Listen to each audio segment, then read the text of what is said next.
Saturday Funday is upon us. Let's freaking blast off. Jessica Tarkov got a freaking New York Times puff piece. That's my shit right there. Jessica Tarlov is the liberal that Fox News love to hate. And by that, they mean me. I mean, I don't hate her, though. I just love her. My goat. My goat, Jessica. New epic rap battle. This is going to decide the election, you know? Okay, I turned on my fucking Twitter, and the first thing I'm looking at right now is Tekken Cock. What the fuck is going on? It's two Tekken characters. They're fully nude. Nude Obama posted it. It is just right in front of my fucking eyes right now. That's crazy. Thank God I was full cammed on that one.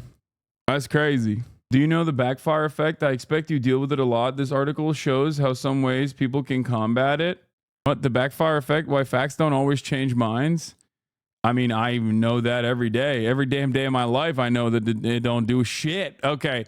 All right.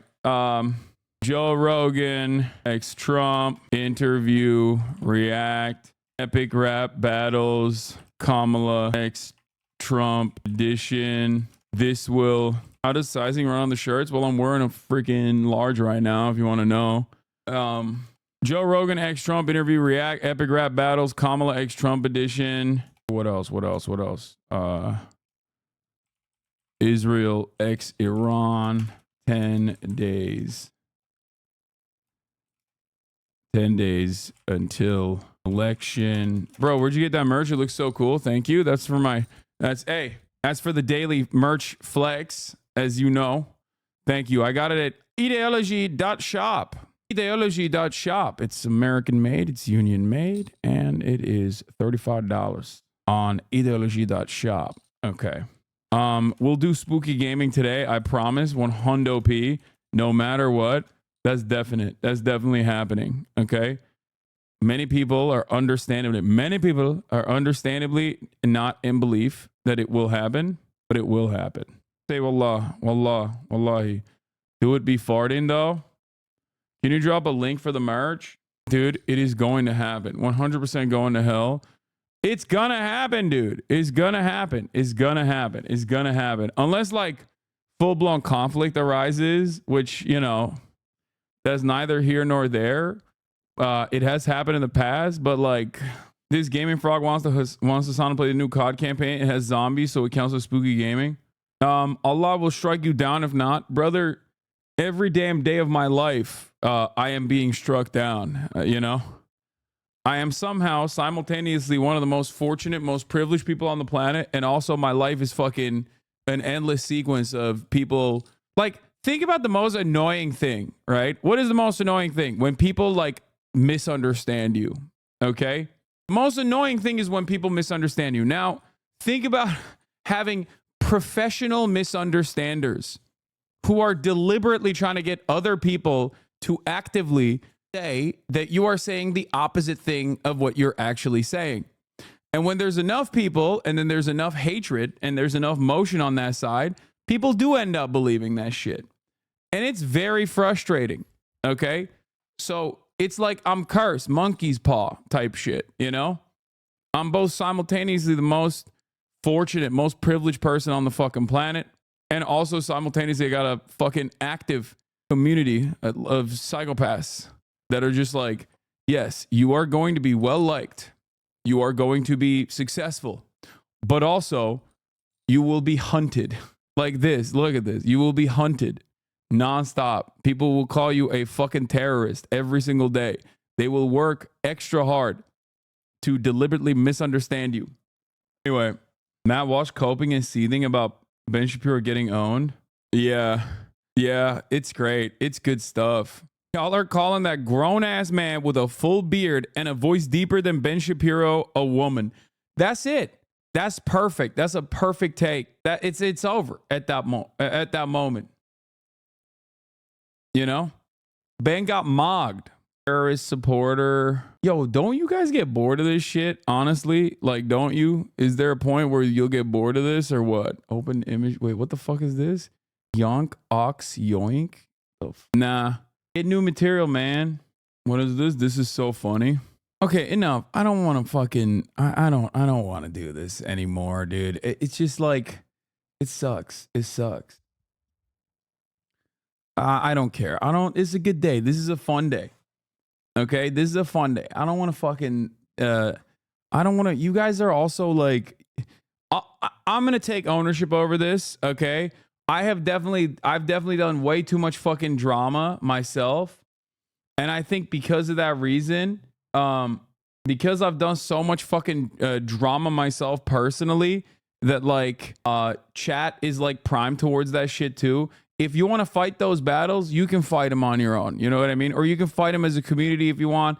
You know, don't let the fucking misinformation be spread. That's fine. But you don't have to take it in here. I'm taking accountability for letting it get a little out of hand here, you know? Because it's just, you created this cynical crowd. Wait, what? You just did it. You're literally doing it. And you're simultaneously saying you created us. Like, I'm taking accountability. You should too. Don't do it. I'm telling you right now. Enough. We don't want to fucking, just bad vibes. Very, very, very bad vibes, you know? You know what's not bad vibes? Epic rap battles, okay? Epic rap battles of history. That's not bad vibes. That's good vibes. All right, let's see what this is. Spokesperson and like friends with Hassan Piker. All I had to do was stand next to him. You slammed it on like a Papa John's pizza. And then on top of that, this man does not even follow me or know I exist or nothing. Like, and I remember the way that he smells very distinctly, but he has no like memory of me whatsoever. And I will never forget him. But he has no idea who I am. And the butterflies that I got in my stomach when I saw him. We need to distance ourselves from him. There was another scenario where somebody else also brought up like Hassan Piker. And like for me to give my personal input, I'm like, baby girl, I don't know how to tell you this. That man does not know who I am. Fuck about me. And I give so much of a fuck about him, but I don't know that man. Like, I shook his hand and I remember the grip that he gave me so bad, but I don't remember anything about that. Like, suddenly goddamn. Okay. I just logged into the stream and it's yet another Hassan glazing sesh. I know. Well, sometimes it'd be like that. Okay. Don't fucking cope and see too hard. Yeah. Funday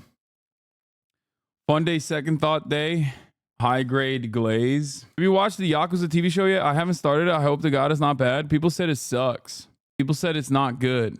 Apparently, whoever has the second verse in ERB has won the presidency. Kamala Harris went second. Every person that went second in epic rap battle of history went on to win the presidency. Shut the fuck up. Real talk, this ERB was ass compared to 2012, 2016, 2020 versions. Like Kamala's verse wasn't that bad, but they didn't even try on Trump's verse, Lamau.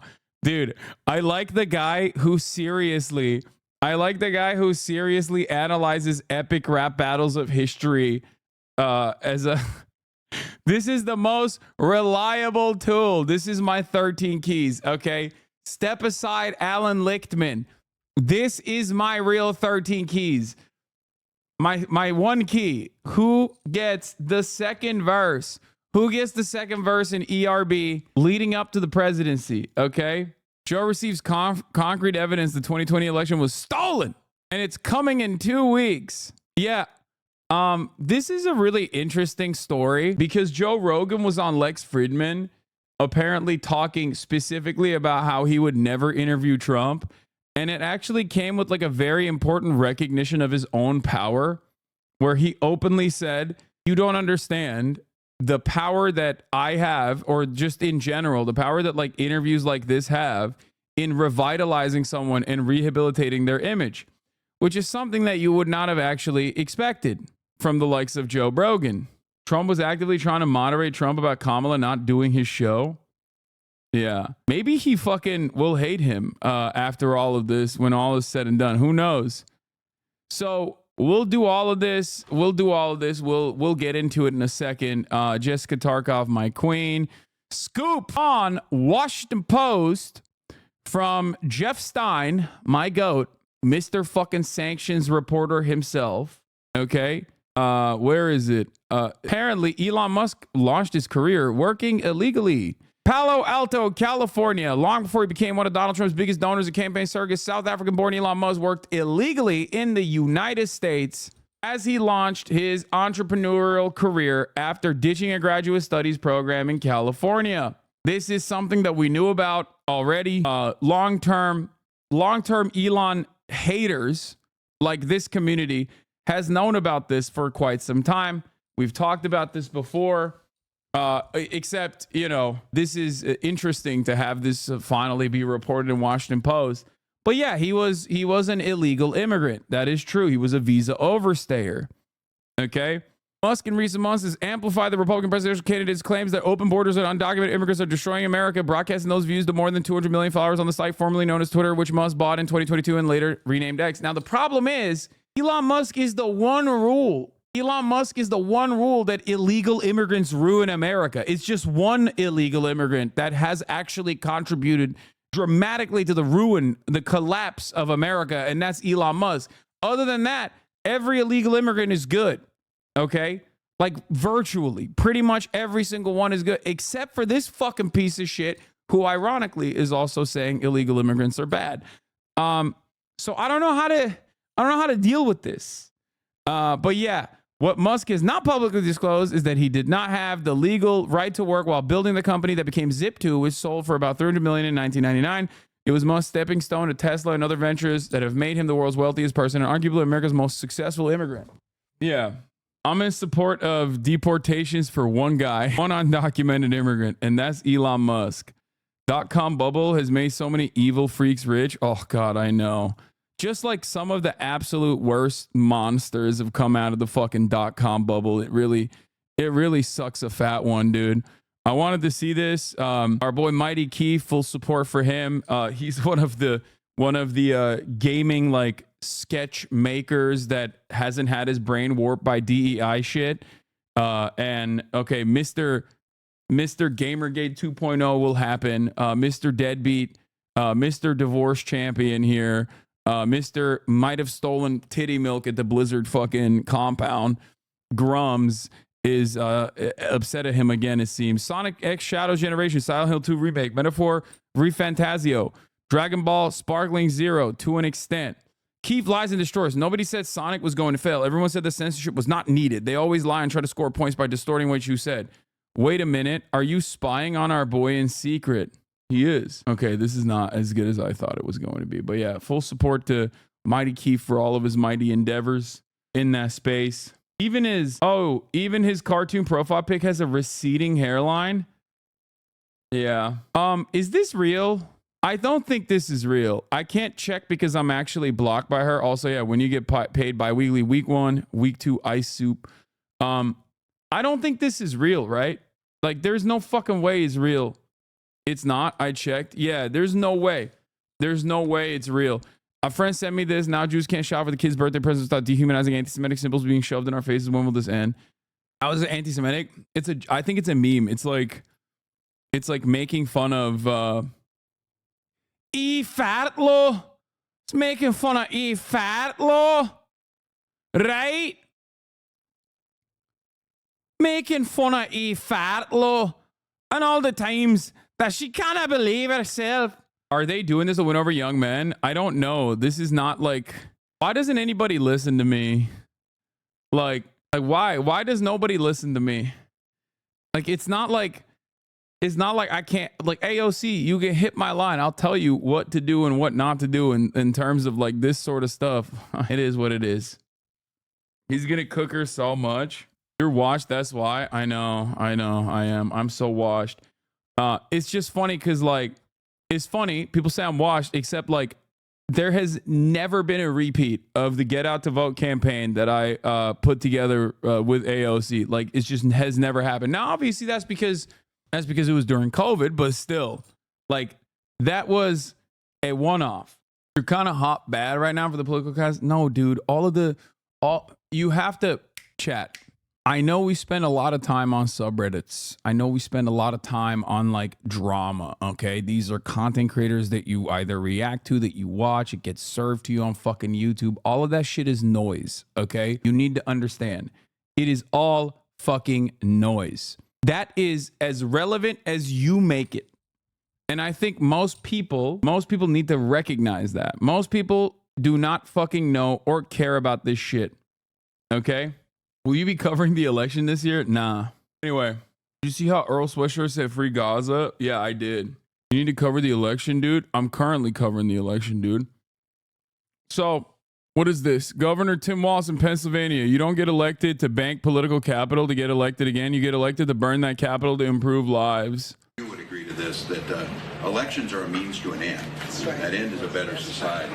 And you don't get elected to bank political capital to get elected again. You get elected to burn that capital to improve lives and to partner together. That's correct. That is 100% correct. That's absolutely what you're supposed to do. God damn, he's so fucking good. And yet so not sometimes, you know? You're gonna watch the whole pod or just highlights? No, I'm gonna watch the whole pod, baby. So we can get this out of the way, the Israel-Iran stuff. I don't even feel the need to cover it that much. We already did yesterday when it was happening in real time, even though a lot of people got mad. But I guess we'll briefly get into it, okay? Before we get into some of the other shit. There was some superstar power baked into the campaigns yesterday. We'll talk about that as well in the latest and greatest. Which woman are you bringing on to react with you? We are not. We're not doing that. 3 hours equals 9 hours of Hasan time? No, I'm going to keep it fucking concise. Don't you worry about a dang thing, okay? Don't you worry about it, baby. Here, let's do the Israel-Iran shit real quick. Tehran's air defense trying to counter. As you guys know, Israel in the process in this post-October haze, when it's doing a fucking genocide and starting 7 different fronts, opening as many fronts of war as it possibly can get to save its appetite for death and destruction in the region, had struck the Iranian embassy compound in Damascus. This is a violation of sovereignty for Iran. Iran retaliated by sending a bunch of drones over to Israel, said they were going to do it. Took like, it was basically like a nothing burger. Israel then retaliated with also a nothing burger style counterattack. And then since then, a lot of other shit has happened. Obviously, Israel assassinated a bunch of IRGC commanders, including diplomats. Israel then also assassinated Ismail Haniyeh, who was at the time the leader of Hamas, the Politburo chief, like the civil governance affairs guy, not the gun guy, not the guy who holds a gun, right? He was actually the principal negotiator on the ceasefire deal that was going on. Israel assassinated him in Tehran, which also, again, another direct violation of another violation of Iranian sovereignty, right? So Iran said, we will retaliate to that. Okay. At a certain point, we are going to retaliate to that, and retaliate to that. They did. They waited. Israel killed a bunch more IRGC people, diplomats, Hassan Nasrallah, who is, of course, the leader of Hezbollah, General Secretary Hezbollah in Lebanon, and then invaded Lebanon. And then Iran did retaliate. Iran retaliated by striking 3 targets, 2 air bases in the Negev desert, and then the Mossad headquarters as well. The Mossad headquarters one, they didn't actually end up hitting, but they showed that they had the capability of sending missiles through not only Israel's air defense systems, the Iron Dome, which is for, like baby rockets and shit, bathtub rockets that Hamas sends over. That's not that significant. But also Arrows 1, 2, and 3, and David Sling, and numerous other American allied forces and their anti-missile systems, including but not limited to shit in Jordan too. So they were able to penetrate Israel's anti-ballistic missile defense systems, and that's a pretty significant escalation, I would say. It's a pretty significant marker that the dynamic has shifted quite dramatically. Israel lied about it, said, oh, you didn't strike any of the targets. Also, it's now illegal to fucking film the explosions. Don't ever do that. But we found out regardless that it was a pretty severe threat for Israel. So much so that Americans sent soldiers to Israel directly. 100 troops were deployed with THAAD, American anti-ballistic missile defense systems. And that's it. That's where we were at. Israel, of course, has been screaming bloody murder about this, wanting to fucking strike Iranian nuclear facilities. Israel wanted to... Wait, what? What do you mean illegal to film explosions? They were like, don't film the explosions. Don't film the explosions in Israel. It's a violation of national security. Okay?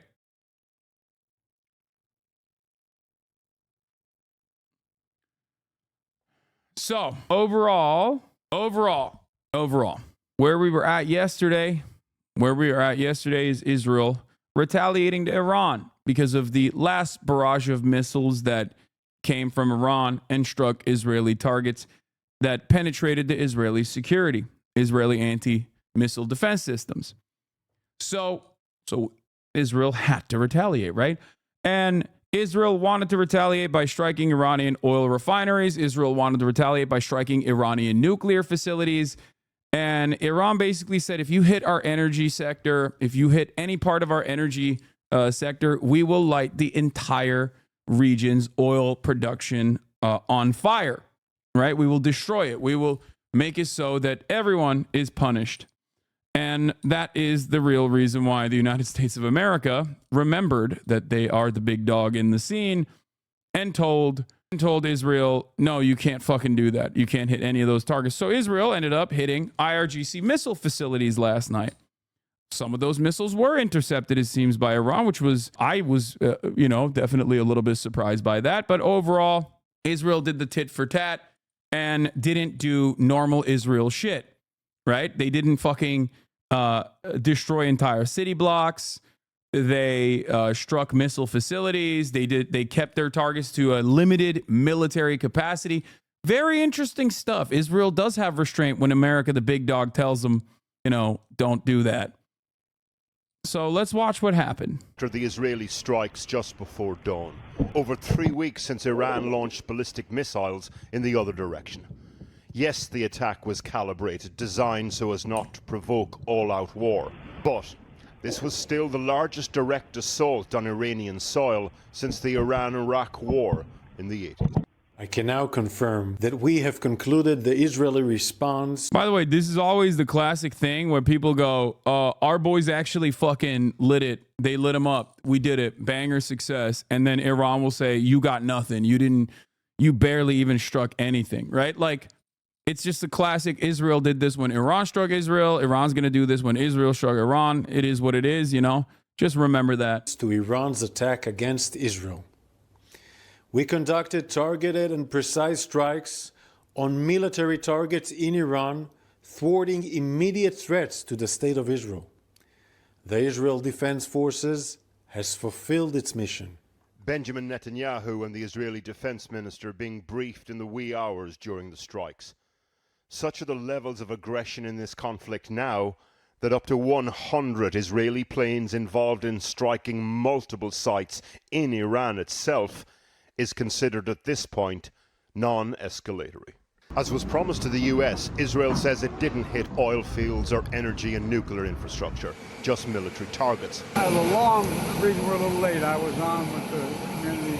Damn, it seems like no matter how fucking old or decrepit our leadership is, they do have a capacity to restrain Israel, it seems. That's crazy, because couple lessons that I'm noticing here, okay? One, contrary to popular opinion, contrary to what people think, America does have a say in what Israel gets to do and what Israel doesn't get to do. Seems like that is what is real. Now, you wouldn't notice that if you were to look at the past 12 months of genocide and the way that Joe Biden has been like, oh man, I'm so mad at Bibi. I'm so mad, Jack. I'm so mad. I'm going to convert him to Christianity. I'm going to have a come to Jesus moment for him. Saying all this shit. Turns out they do have that capability of restraining Israel. Okay? Now, the other thing that it shows me is that turns out Israel does have the capability of, escalating marginally only, only marginally, not to the same severity, not to the fucking same severity as their Lebanese incursion or as their Gaza genocide. So it kind of feels like to me that if there are any sort of penalties incurred by Israel or other partners in the region or the entire fucking global oil markets, for example, when Iran said we'll light the entire Gulf oil refineries on fire if you hit our fucking oil refineries, all of a sudden Israel does have the capability to keep it limited to fucking military targets. So I don't know. It's just kind of interesting to me. Now, the reason why I'm saying all this is because, one, Israel gives everyone in the region no opportunity but to fight, okay? Israel teaches time and time again everyone that same lesson. You have to be able to fight back, or else Israel will, kill all of your children, as they have done in Gaza. If you look at all of Israel's targets, if you look at the way it wages its quote-unquote war, the most defenseless people in Gaza that are under a belligerent occupier, the belligerent occupier being Israel, are absolutely destroyed, okay? The less you have defenses, the more your women and children die. Lebanon, similar story. They're having a harder time in Lebanon because Hezbollah has more military capabilities, okay? They're still bombing the shit out of Lebanon, but Lebanon's sovereignty, due to its security partnership with Western states, is very limited. They don't have anti-air defense systems, for example. Iran, on the other hand, is completely outside of U.S. periphery and therefore has anti-missile systems, has anti-aircraft capabilities, and is a full-blown sovereign nation state.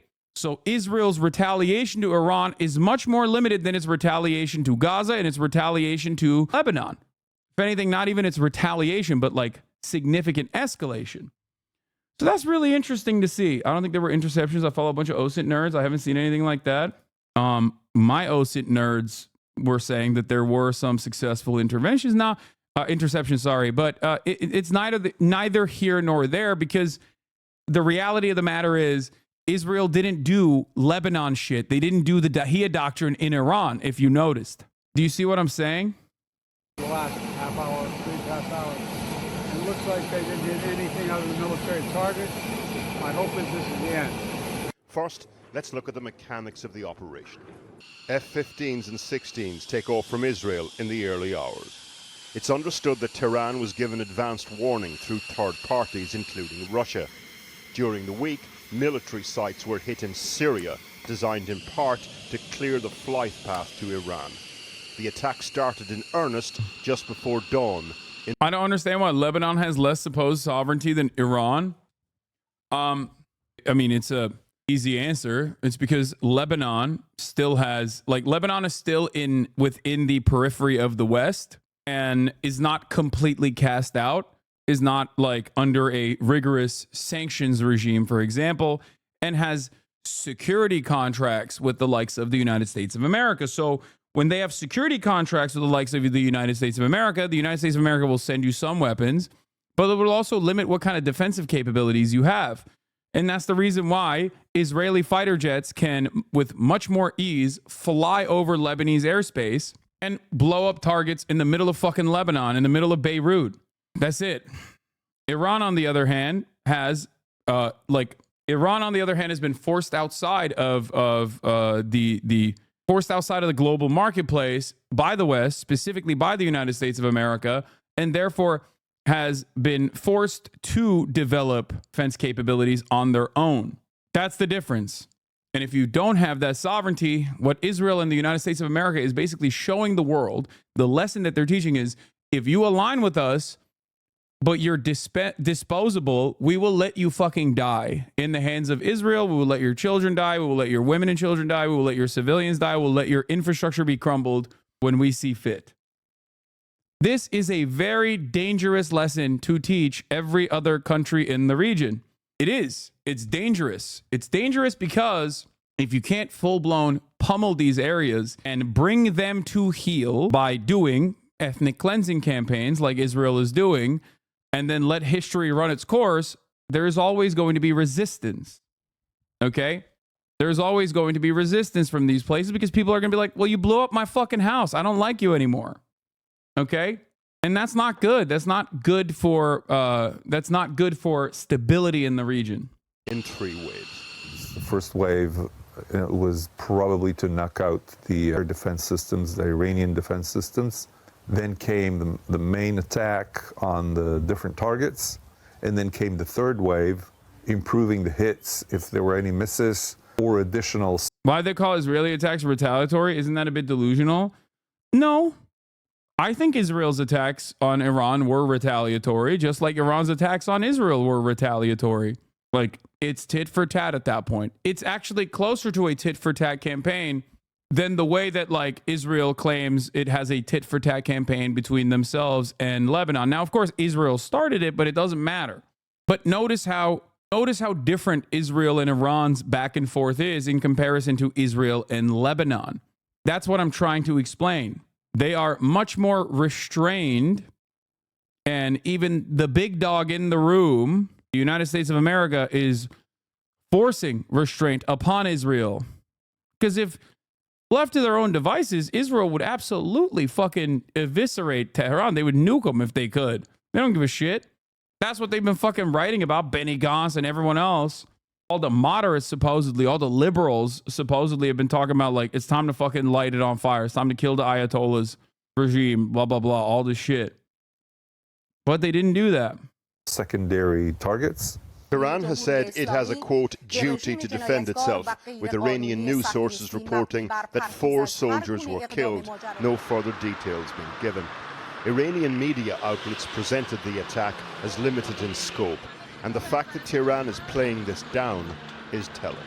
Here's what calibration looked like on the outskirts of Gaza City today. Yeah. You notice the difference there? That's the other thing that Israel does all the time, by the way. Whenever they want to, like, whenever they want to feel better about themselves, they'll just go back and fucking kill a bunch of civilians and children in Gaza too. That's the other side of it. They get mad, they go kill more people in Gaza, and they, it's just a repeat every single time. Israel wants the U.S. in a fight, in a war with Iran for them while they try to take over Lebanon beyond.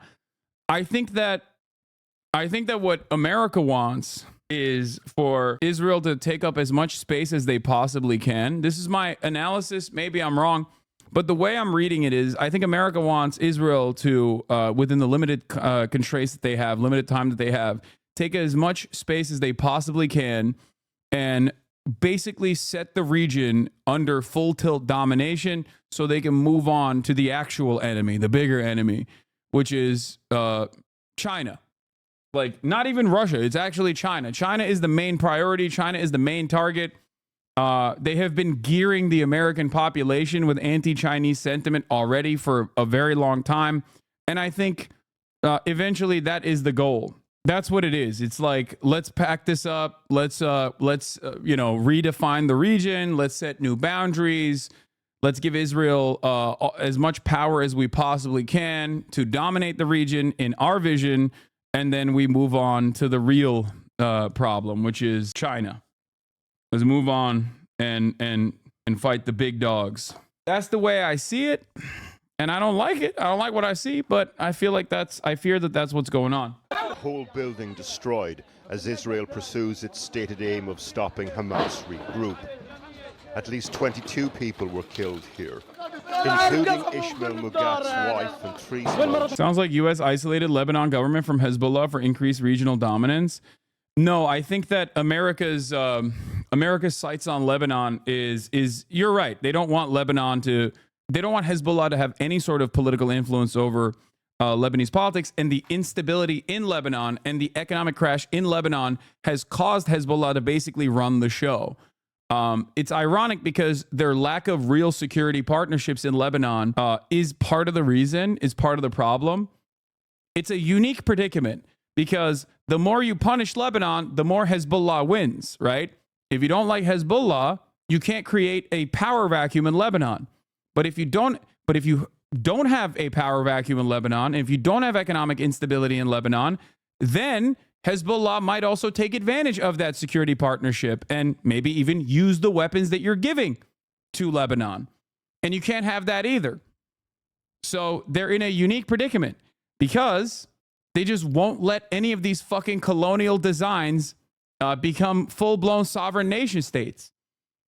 If they were to do that and they were to tell Israel to treat everyone else as like a normal partner, including the Palestinians, then ironically enough, I think that they would be able to more effectively curb Iranian influence and Iranian intervention in the axis of resistance because there would be no need for resistance. But the problem is they don't operate that way because I think that Americans, and I look at this stuff as seriously as I possibly can, It's going to come across like reductive, but I think that they still operate with like some resilient white supremacist attitudes where they think that these guys are barbaric and they can't be trusted.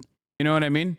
So these guys are barbaric. These Arabs are barbaric. They can't be trusted. So we have to fucking wait. What? The daughter of the owner of LA Times said that the decision not to endorse Harris stemmed from her stance on the Gaza war. Oh my God, I'm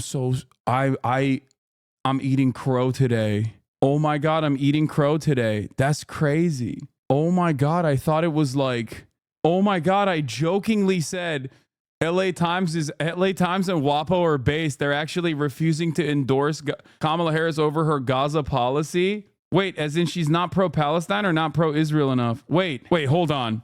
A California native and resident of Los Angeles, Miss Harris was not a unifying and inspirational generational figure, but in the board members' view, but also an important bulwark between Donald J. Trump and democratic institutions.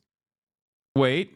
They were unaware, however, that a different tone and more powerful group had been meeting the family. Dr. Patrick Soon-Shiong, the newspaper's owner, with far different plans for the newspaper's voice. This week, the biotech billionaire who had bought the paper in 2018 for $500 million acted on those plans with scant internal or public explanation, abruptly vetoing the plan endorsement, informing the board through an intermediary that the LA Times would make no recommendation in the presidential race.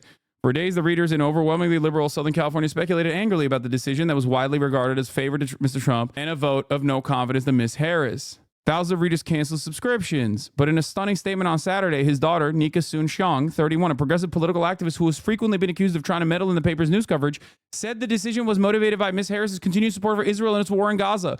Our family made the joint decision. Oh my God. I never in a fucking billion years would have thought, are my eyes deceiving me? What? We don't honestly believe that, right? Like, come on, dude, don't be naive. Process, Miss Song. Over the past 6 years, writers and editors have increasingly chafed at the interference Dr. Soon-Shiong, 72, and his family in the newsroom, where owners are generally regarded less proprietors with the right to impose their personal views as guardians of public trust. In January, Kevin Morita stepped down as executive editor after clashing with Dr. Soon-Shiong over an unpublished article about an acquaintance of the newspaper owner, as well as other conflicts in the newsroom. Oh my God, every other fucking media outlet is going to come after these guys now. Even this New York Times coverage is like, the New York Times coverage is like, originally I thought that, they were doing the billionaires are interfering with the election. And that's what I thought too. This is very clearly a billionaire family endorsing Trump without actually endorsing him and disguising it in woke. Stop being naive. I don't know. According to his Wikipedia page, her dad tried to get a position in Trump's White House. So it could be, that could be the case. I'm still like, that was my initial assumption. My initial assumption was this. These guys are billionaires, okay? And billionaires have a lot of contracts that they can get from whoever comes in the next administration. And they see that like it's a close race. And I do remember this, which is why I thought it was like, which is why I would have never thought in a million years that they would actually fucking that they would never actually take a stance like this. Taking that stance publicly isn't what you would do if you were that reason. There's plenty of shit they can lie about. I know there's a lot of controversy and confusion over LAT's decision not to endorse a presidential candidate. I trust the editorial board's judgment. For me, genocide is the line in the sand. The temptation is to speak in muffled tones. Wait, this is her? I would love to have her on the broadcast. That's crazy. For my family, apartheid is not a vague concept. My father was an emergency surgeon at Baragwanath Hospital in Soweto. He treated students shot by the police during the Soweto uprisings, where 176 died protesting a brutal system of racial segregation. Both parties have plenty of billionaire supporters. At the end of the day, they aren't necessarily going to go for Trump. No, there are. Okay, this is confusing. Because there is a lot of stuff that the LA Times did early on that I did not like. Okay. I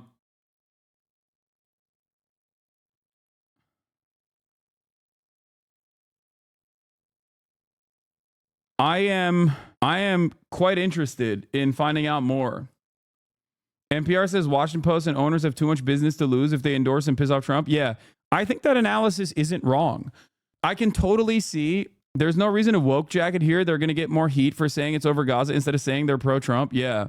She probably was completely removed from those decisions Early on, it was probably the editorial board and not the owners. There are two people here, her and her father. It's confusing because it says the papers board was ready to endorse. Okay, here's what we do know. Okay, here's what we do know. Oh my God, she's younger than me. That's crazy. First of all, that's insane. What the fuck? What is happening? What's going on? What is happening in this world? How is that I am so old? That's frustrating. That's a totally irrelevant, but still very frustrating fact to come to terms with. God damn it. I am 2 years older than her. How is that possible? What the fuck?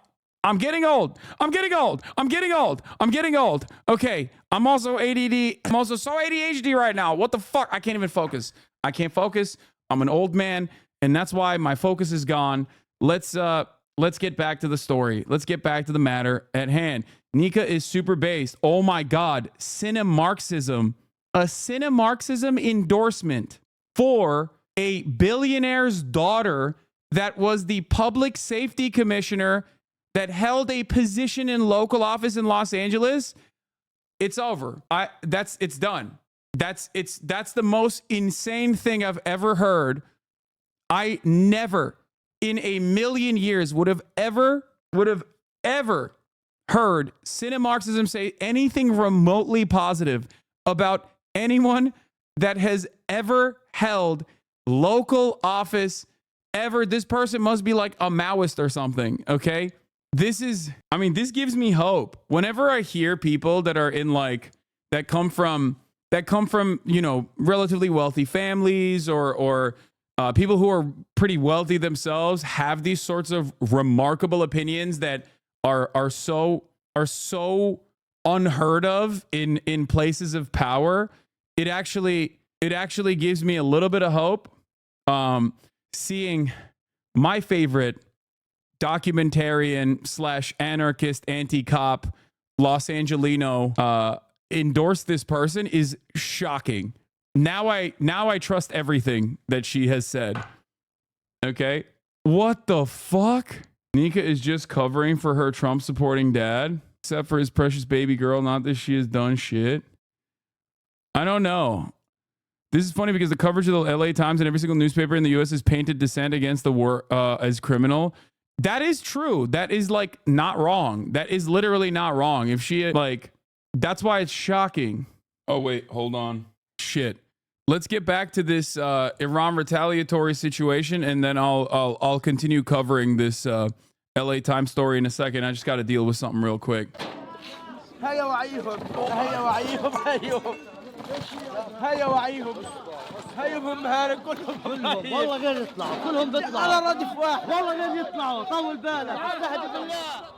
This area is between Gaza City and Jabalia, outside the Israelis' evacuation zone there.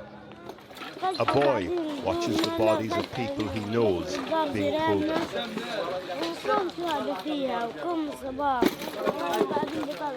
ليش بتعيط قاعد؟ ليش بتعيط انت؟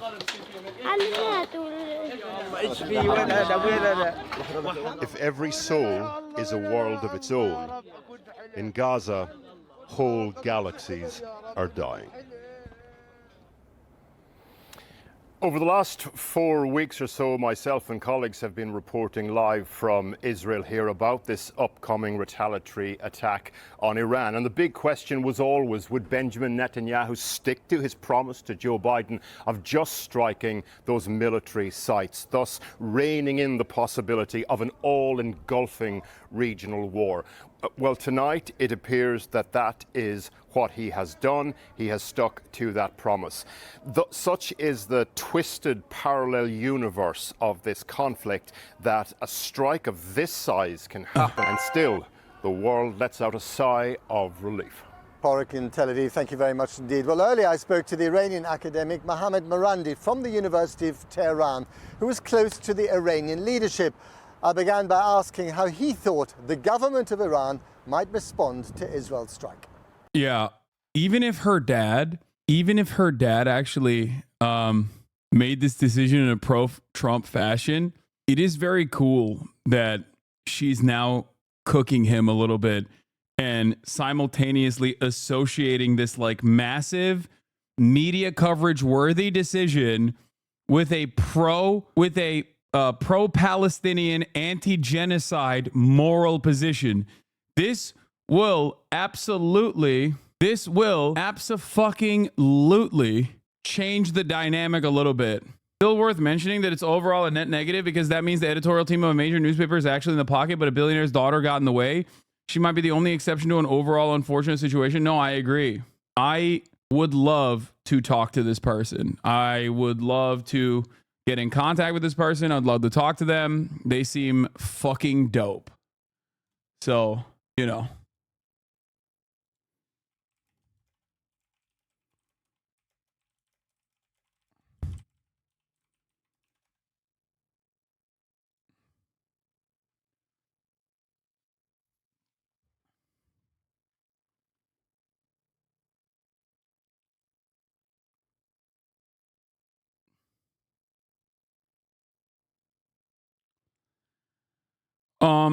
So let's get back to the story. So in January, Kevin Morita stepped down as executive editor, clashing with Dr. Sun Xiang over an unpublished article about an acquaintance of the newspaper owner, as well as other conflicts in the newsroom. Just a few weeks later, the publication carried out its most widespread layoffs in more than a decade, cutting 115 journalists in a move that slashed the newsroom by more than 20%.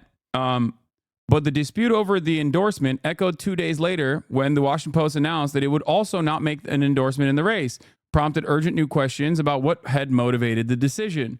Speaking this week on the cable news outlet Spectrum, which regularly carries Los Angeles Times content, Dr. Sun Xiang was asked about a possible political motivation. I want us desperately to air all the voices on the opinion side on the op-ed side, he said. He said he did not know whether readers viewed him or his family as ultra-progressive or not, but I'm an independent. In an interview with one of his own reporters on Friday, Dr. Sun Xiang said that his stand was not based on any single issue, nor did he intend by withholding an endorsement to favor either Ms. Harris or Mr. Trump.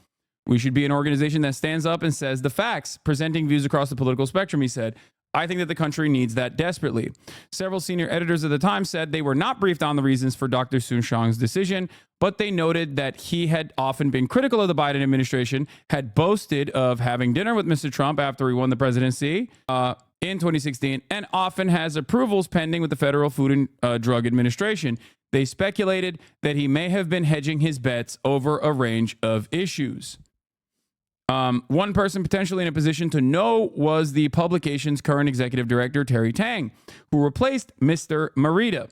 In a departure from the practice of the most major news organizations, which have a clear organizational separation between news and opinion, Ms. Tang, who had been the publication's editorial page editor, took on oversight of both departments when she became the executive director. Ms. Tang previously served as an editor at the New York Times for 20 years.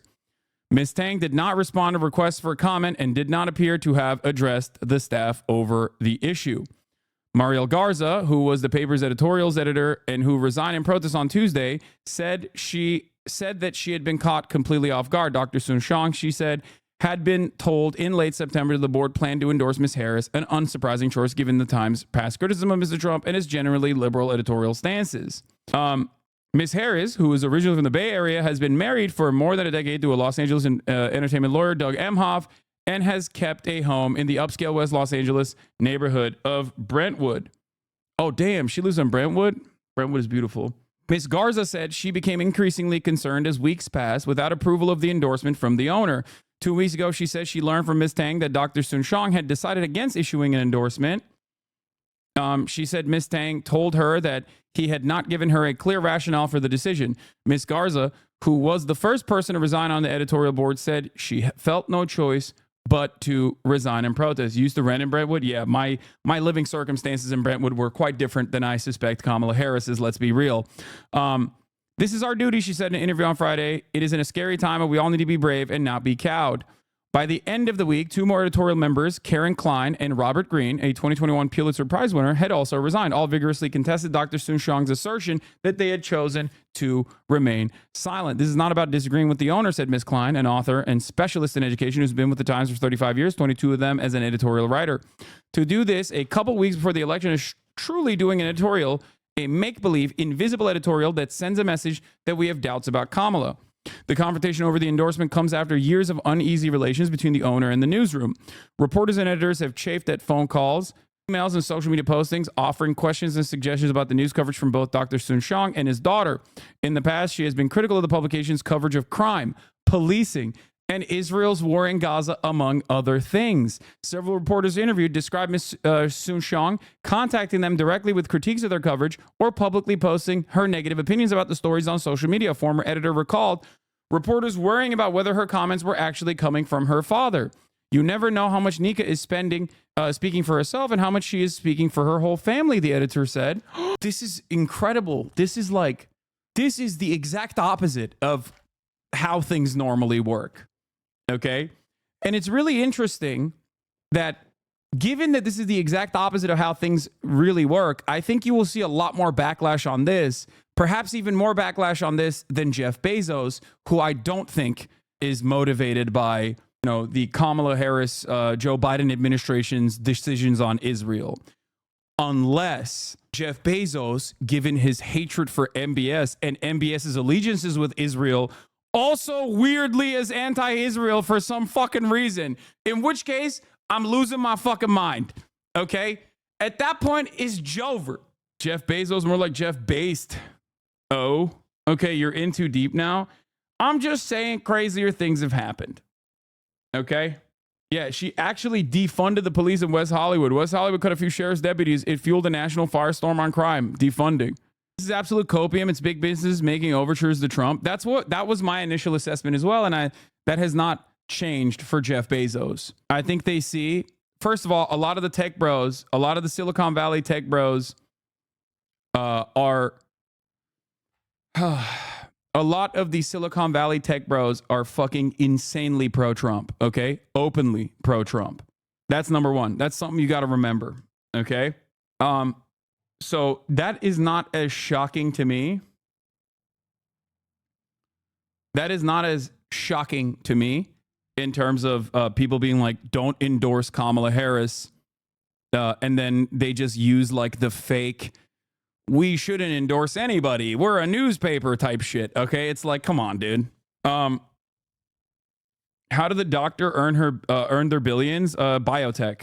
In the coronavirus pandemic, Dr. Soon-Shiong wanted medical reporters to investigate connections between COVID-19 and cancer, which many perceived as a story that, if published, would further his business interests. Two people with knowledge of the situation said, wait, okay, that in and of itself, while self-serving, is not necessarily like a bad lead to push for. Why are they, what? Okay, that's a weird thing to criticize. That is a weird thing to fucking... That's like... This is literally QAnon. What the fuck? What are you, an anti-vaxxer? Like, they're... Okay, yeah, he makes cancer medication. Got it. But also, that's like a weird thing to be like, yeah, this cancer researcher who has made cancer medication wants his reporters to investigate the connection between COVID and cancer is... That's an understandable position, whether he was directly getting whether he was directly making money off the situation or not. That's kind of weird, but okay. This is why I always look. As much as I criticize the pharmaceutical giants and big industry of that sort, okay, I have always maintained the position that like sometimes the broader interests of the public, surviving, living, being alive, and the broader interests of like the billionaire class align in a positive way. A lot of people look at that, especially during COVID, and go, well, I hate corporations and I hate big pharma. They're trying to make me gay. I look at it and I go, well, billionaires want their fucking cattle to not die and get back to work faster, so they want everyone to be vaccinated. Of course they do. But it's one of those unique moments where like they might have an alternative reason for why they want you to get vaccinated, but ultimately it still aligns. It's still a good thing. You know what I mean? And this is yet another one of those moments where it's like, sure, he might have a cancer vaccine or he might have some cancer medication. He's a cancer researcher. There's a conflict of interest here for sure, but it's not necessarily a bad thing Late last year, tried to dissuade the former executive director, Mr. Morita, from publishing a story about a doctor who was an acquaintance of his. After clashing with Dr. Soon Shang over the staffing levels and newsroom management, Mr. Morita left the paper in January. That seems weird. That is definitely like self-serving bullshit. I don't know what the fuck this was about, but several sources told the New York Times at the time that Dr. Soon Shang had stepped in to make inquiries about the newspapers reporting on the doctor, who was embroiled in dueling lawsuits with a woman who claimed to have been bitten by his dog. Yeah, this is typical rich guy shit and unacceptable. I think it's unacceptable for wealthy people, for billionaires to like purchase newspapers and then fucking motivate them to carry out their agenda. This is one of the major biases that I talk about in mainstream press, because although in the United States of America, they're not technically owned by the state in the same way that like Al Jazeera is owned by the Qatar state or BBC is owned by the British state and carries out the state's interests openly because they are a state newspaper. There are still very clear ambitions, very clear motivations amongst these privately owned newspapers that align with the interests of capital and align with the American State Department. This is something that I explain all the time in my media criticisms, right? It's an important part of media literacy in general. Having said that, however, it happens across the board. It happens in every outlet. It happens in every institution of journalism. And it usually happens in quiet ways. It doesn't happen with like direct interference in this exact same way, right? It usually occurs in ways where you kind of know what you can say, what you can't say. You get elevated, manufacturing consent style. You get elevated to higher and higher offices within the structure of the media. If you play ball on certain things, right? Like that's usually how it's kept up. This is unique because it goes against the grain. Direct interference on a story does not necessarily go against the grain. Direct interference on a story is like, you know, typical billionaire shit. But if there's any kind of like real issues with the Harris administration's policies, foreign policy specifically, and the Biden-Harris administration's actions with Israel, okay, if that is the real issue here, if they are at odds with the Kamala Harris campaign for this particular reason, and that's the reason why they're withholding their endorsement, that is different. That is different than like Jeff Bezos' motivations, most likely. And that's actually unique. That's actually shocking. That is not something that I suspected would ever happen. Soon Shang made several noteworthy editorial proposals encouraging the paper to vastly increase its coverage of non-white communities in the Los Angeles area, and suggested the paper avoid using the word looting when covering civil unrest over police brutality and racial injustice. The Times subsequently changed its style guidelines to specify when the paper felt it was appropriate to use the word. This is from a Daily Beast article in 2021. That's really interesting. LA Times billionaire daughter is tinkering with the paper and staffers welcome it. Now, there's a couple different interests at play here. Broadly, this is hard to, I won't say that this is across the board the same, and I certainly do not know what the internals look like at LA Times. But broadly speaking, editorial teams, as far as my experience goes from the journalists I talk to, editorial teams are sometimes a little bit at odds ideologically with the journalists that are doing the reporting. They have a lot of power. They can change the dynamic of a story. They can literally take original reporting and actually make the article come across as the exact opposite. This is something that editorial teams can do, right? Like editors can do this. The editorial board's opinion on a certain issue can like genuinely change the outcome of the news coverage. And as far as I've seen, a lot of the lower level staffers and actual journalists are oftentimes, including but not limited to the New York Times even, odds with what the editors are trying to get out of certain stories in the way that they are trying to massage certain stories. Every now and then something actually slips out, or every now and then there's a delicate balance where you are trying to retain credibility. You're trying to be a credible source of news. So you turn around and you give in. And the New York Times certainly does a litany of those sorts of stories where everyone's shocked, where they're like, damn, they just interviewed 56 healthcare professionals in Gaza and openly admitted that like they've never seen so many babies with bullets lodged into their fucking skulls. That's crazy. So that happens every now and then for one reason or another. And I think that if this is true, if what I'm seeing is correct, it seems like at least the daughter, Sun Xiang's daughter, definitely has a political perspective that is aligned with ours here in this community. And for one reason or another, she has chosen to speak out at a time when there's a lot of eyeballs and a lot of attention on Los Angeles Times refusing to endorse Kamala Harris, and is saying that the real reason is because of the administration, the current administration's policies on Gaza. At one point, Dr. Sun Xiang contacted Mr. Morita demanding to see a copy of the story, suggesting that it should not be published. The New York Times reporting showed. Dr. Sun Xiang also told Mr. Morita on a call that he would fire journalists if he learned that they were concealing the completed article from him. A story was finally published in April. This is pretty funny. Bitten by a billionaire's dog or a case of extortion? A legal saga from an LA dog park.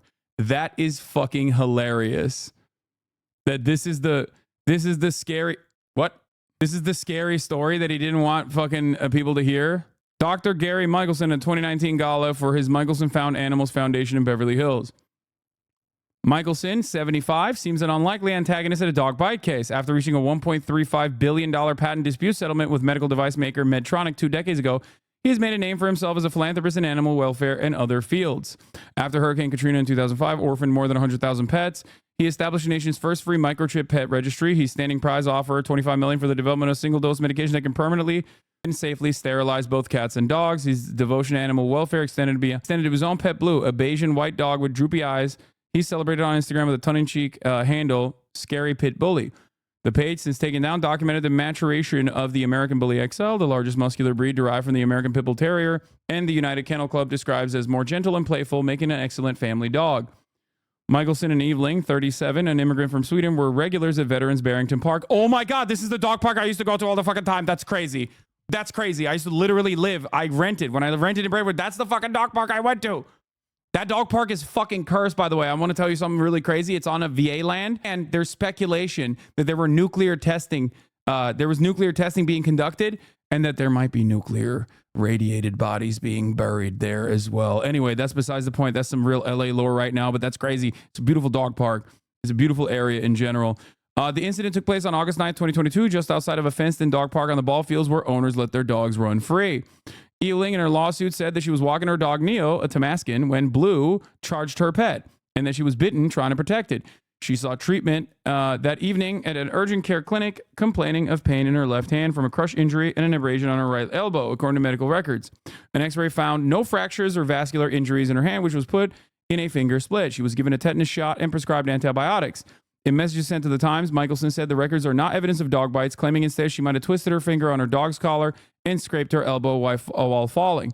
He said afterwards he checked on Eveling for days and offered to pay her medical bills. He said that the calls were cordial and she seemed okay. Michelson said she also set up a session at his house with a celebrity dog trainer, Cesar Millan, a longtime friend, to work with Neo and Blue together so that Sandra would feel comfortable at the dog park with Blue around. Aw, it's a beautiful pit. It was to protect the animal. If he's an animal rescuer, he probably was pushing against the article to protect the bully dog. Yeah, probably. After the session, Michelson said he and Eveling would see each other at the Gold's Gym Venice, where they both brought their service dog pets. He said that things were always quite friendly and that Eveling never complained about being bitten until she learned of his wealth.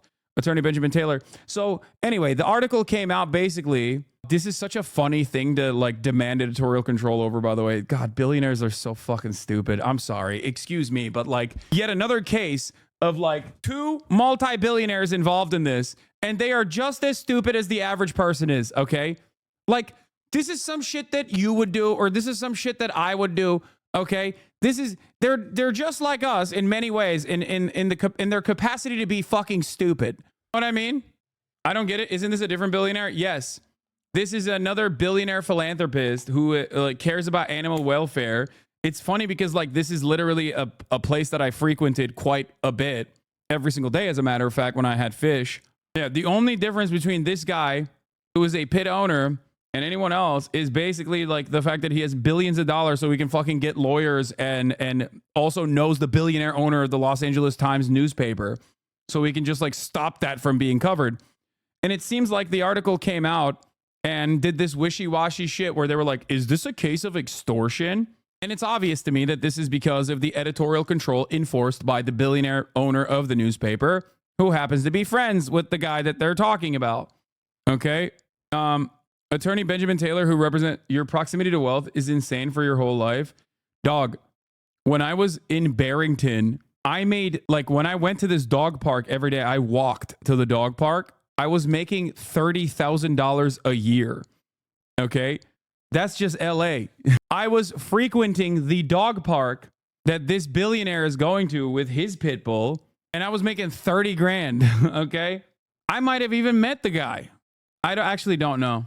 At least this journalistic malpractice is adorable and low rent versus New York Times giving Brett Stevens a column or Tom Cotton a column.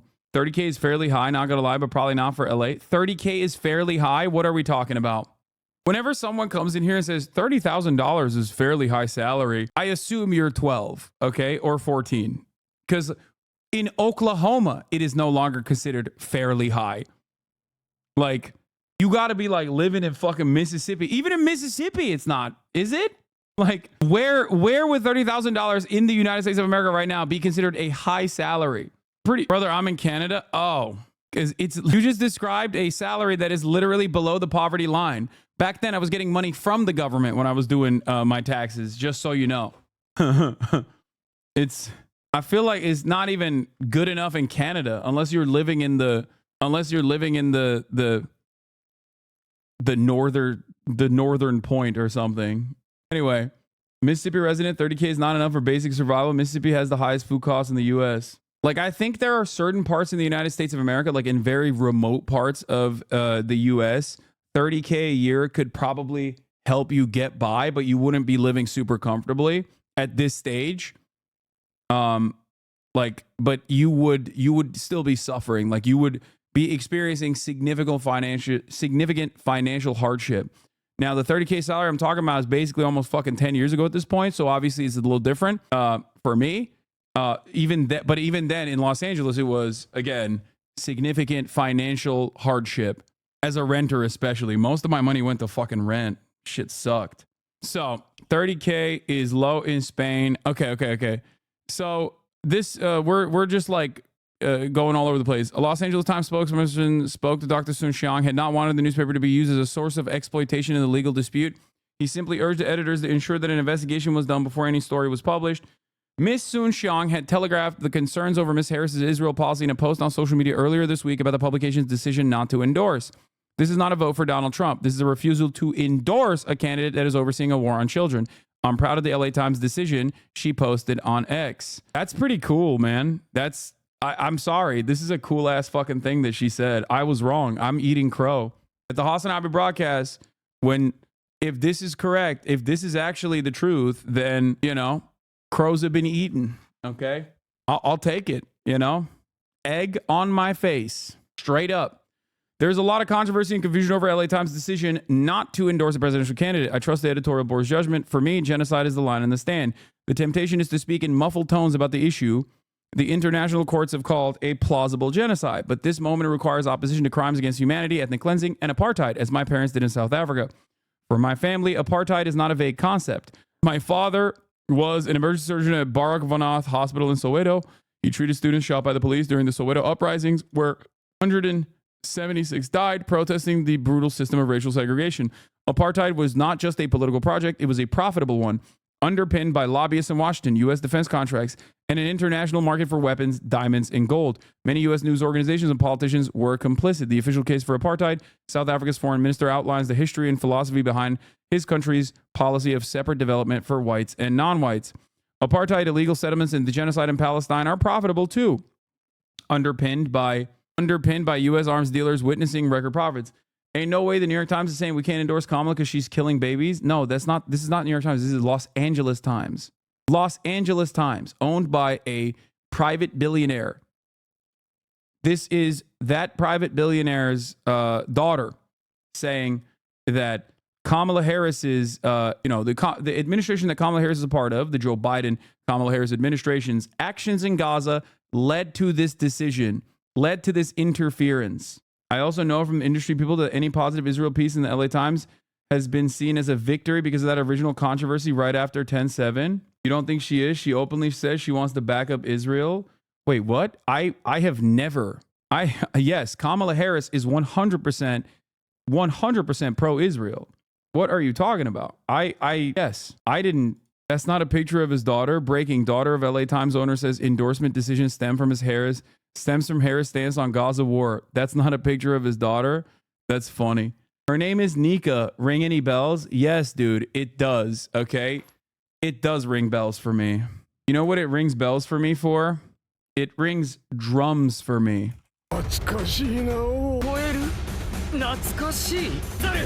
Spoiler alert!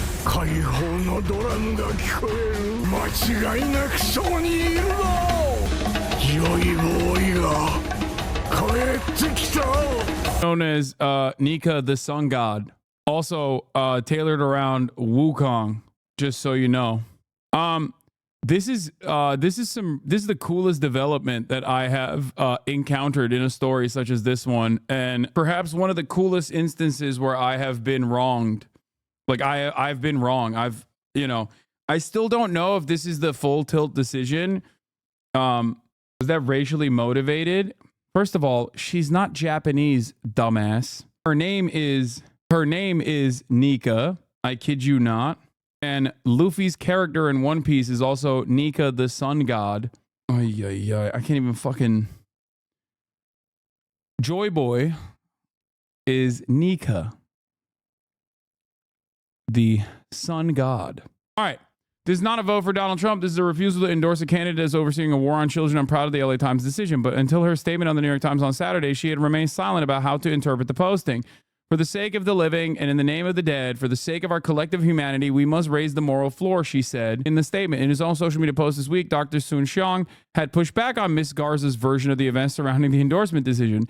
He wrote on X that he had directed the editorial board to compare the policies of each candidate and let readers decide whom to choose. Oh, okay. So Pop is saying that's not the case. It seems like Pop and the daughter are at odds here. He wrote on X that he directed the editorial board to compare the policies of each candidate and let readers decide whom to choose. Instead of adopting this path as suggested, the editorial board chose to remain silent, and I accepted their decision, he said. In Southern California, civic leaders have expressed outrage at what many have viewed as an abdication of responsibility by a major news outlet in the most populous state in the nation. Newspapers serve as a civic conscience for communities around the world. In that role, they have the ability to speak truth to power, said Austin Buettner, a local financier who has served in a number of high-profile leadership positions in Los Angeles, including a brief stint a decade ago as the publisher and chief executive of the Los Angeles Times. It's a terrible loss for society when they abdicate that responsibility. But it is the Times newsroom where most of the alarm has spread. We endorsed every other race on the ballot this year. It doesn't make sense to pull your punch with the most consequential office in the most consequential election that any of us can remember, said Robin Abkarian, a columnist who has worked there for more than 3 decades. This is what's puzzling to everybody. It's this lingering feeling that something isn't being expressed and we don't know that. Some were urging a more public explanation of the politics behind the endorsement decision, if there was any. If there's an explanation, he should say so, said Ms. Klein, the former editorial board member. When you have a gap in information like this, the tendency among readers is to fill it in. Is this his daughter expressing opposition on Gaza? Is he hoping Trump will lower his taxes? Does he have pharmaceuticals pending before the FDA? And he's worried about approval from a Trump administration. He should tell people. Jim Newton, a former editorial page editor on the paper, who is now a historian and lecturer at University of California, Los Angeles, shared an email exchange he had with Ms. Tang after the news broke, in which he urged Ms. Tang to reconsider the decision not to endorse. He told her, set back years of effort to restore the paper to a place of civic responsibility and candor with readers, and unravels a lot of hard, important work at a particularly unwise time. Ms. Tang responded with a brief thank you and later told him that she did not believe Mr. Newton understood the situation. Seems like maybe you don't either, he replied. You assured me a few months ago that the editorial board controlled endorsements. You sure about that?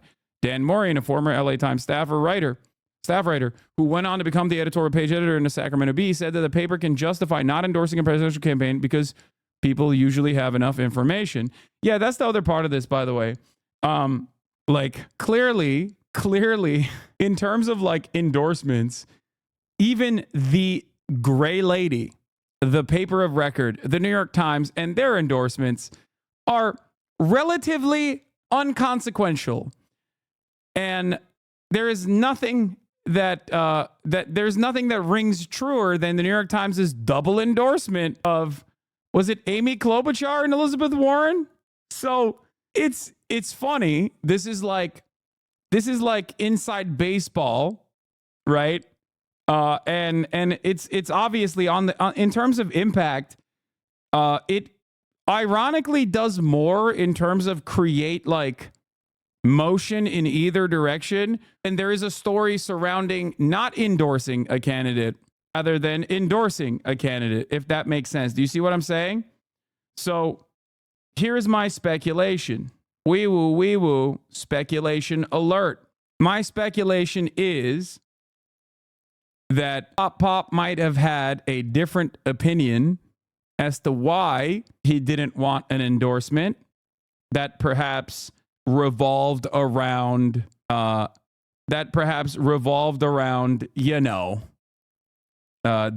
similar decision-making structure to Jeffrey Bezos's, and had nothing to do with Israel Palestine at all. Whereas perhaps the daughter actually is taking advantage of this opportunity to make it seem like it's over Gaza in an effort to get more coverage on the matter. You know, does that make sense? And it's not to like save face. It's not to save face at all, because this, unironically, in my opinion, will draw significantly more controversy than if the fucking dad straight up was like, endorse Trump instead. Does that make sense? Do you guys understand what I'm saying here? You smell me? Like her turning around and being like, no, the reason why we are not endorsing is because of Gaza, unironically is a more controversial position than simply endorsing Donald Trump even. It makes it significantly more newsworthy as well. The temptation is to speak in muffled tones about an issue international courts have called a plausible genocide, but this moment requires opposition to crimes against humanity, ethnic cleansing, and apartheid, as my parents did in South Africa. For my family, apartheid is not a vague concept. Oh, I'm rereading it over and over again. This is not a vote for Donald Trump. This is a refusal to endorse a candidate that's overseeing a war on children. I'm proud of the LA Times decision, just as I am certain there is no such thing as children of darkness. There is no such thing as human shields. Yeah. Apartheid, illegal settlements, a genocide in Palestine are profitable too, underpinned by U.S. dealers witnessing record profits. Northrop Grumman's stock is up 28%. General Dynamics is up 37%. Lockheed Martin up 55%. Dick Cheney is pleased. The goal for these profiteers is to distract and divide, to keep the weapons flowing. This is one reason even the most basic U.S. laws banning weapons sales to militaries that restrict humanitarian aid are being ignored. As Mandela said, the temptation is to speak in muffled tones about the rights of people of Palestine. Having achieved our own freedom, we can fall into the trap of washing our hands of difficulties that others face. Yet we would be less than human if we did so. That's sick. So this is what her statement was. This is what his statement was. So many comments about the LA Times editorial board not providing a presidential endorsement this year. Let me clarify how this decision came about. The editorial board was provided the opportunity to draft a factual analysis of all the positive and negative policies by each candidate during their tenures of the White House and how these policies affected the nation. In addition, the board was asked to provide their understanding of the policies and plans enunciated by the candidates during this campaign and its potential effect on the nation in the next 4 years. In this way, with this clear and nonpartisan information side by side, our readers could decide who would be worthy of being president for the next 4 years. Instead of adopting this path as suggested, the editorial board chose to remain silent. And I accepted their decision. Please vote. Dear Dr. Pat, could you do something about the constant stream of anti-Semitism that is platformed by the once prestigious LA Times? Or is that in line with your views? After all, your own daughter has called Israel an apartheid state that is now committing genocide against the Palestinians. Uber rich, uber woke, uber awful. Well, the source, Nika responds to Visegrad. We have the same enemies. That's cool. Source of this image should be cited. It provides context and offers a unique analysis. From the river to the sea. Sure, sounds good, baby. Want another beer? Did you really think that kind of cute guy really cared about justice for East Timor? The truly talented PJ O'Rourke. Wait, what? She is by standard. What the fuck? Oh, that's gross as hell, dude. Oh, that's so gross. Here's a picture of Nika Soon Xiong, the absurdly wealthy daughter of the owner of the LA Times, a paper which she helped ruin and bankrupt every day with her progressive reporting demands and newsroom interference. Her story is the same as her dad's. The editorial board chose to remain silent instead of writing a neutral comparison. She expanded on that by saying the editorial chose to remain silent because of Gaza, whereas it seemed they were silent out of protest at her dad. Yeah, this is very cool. She's very cool. Founder of Fund for Guaranteed Income, PhD candidate at University of Oxford. She's on the board for the Committee to Protect Journalists and also One Fair Wage, National Council on Equal Education. She is the GOAT. This person is my new favorite person that I have just found out about. Holy shit. And she was literally my public safety commissioner. I would love to interview her.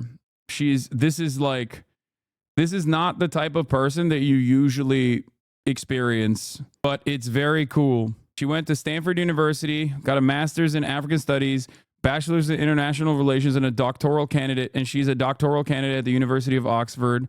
You follow her on Twitter? Yeah, I just did. Yeah, I think it's sick. I think it's very cool. Please stop silencing epic rap battles of history. Okay, dude, calm down. We'll get there. What is this? Karina Koff is stumping for Trump.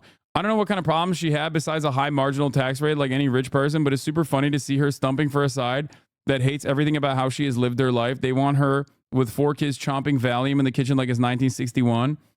Hoping more people see right through the lies, bullshit and propaganda from Kamala Harris and the left. We don't need 4 more years of this shit. Our country's in shambles. And if you think our sitting VP is going to magically fix it, you're dead wrong.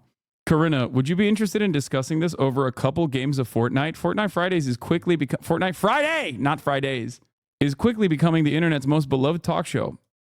And we're not afraid to get political. We have mutual friends, by the way.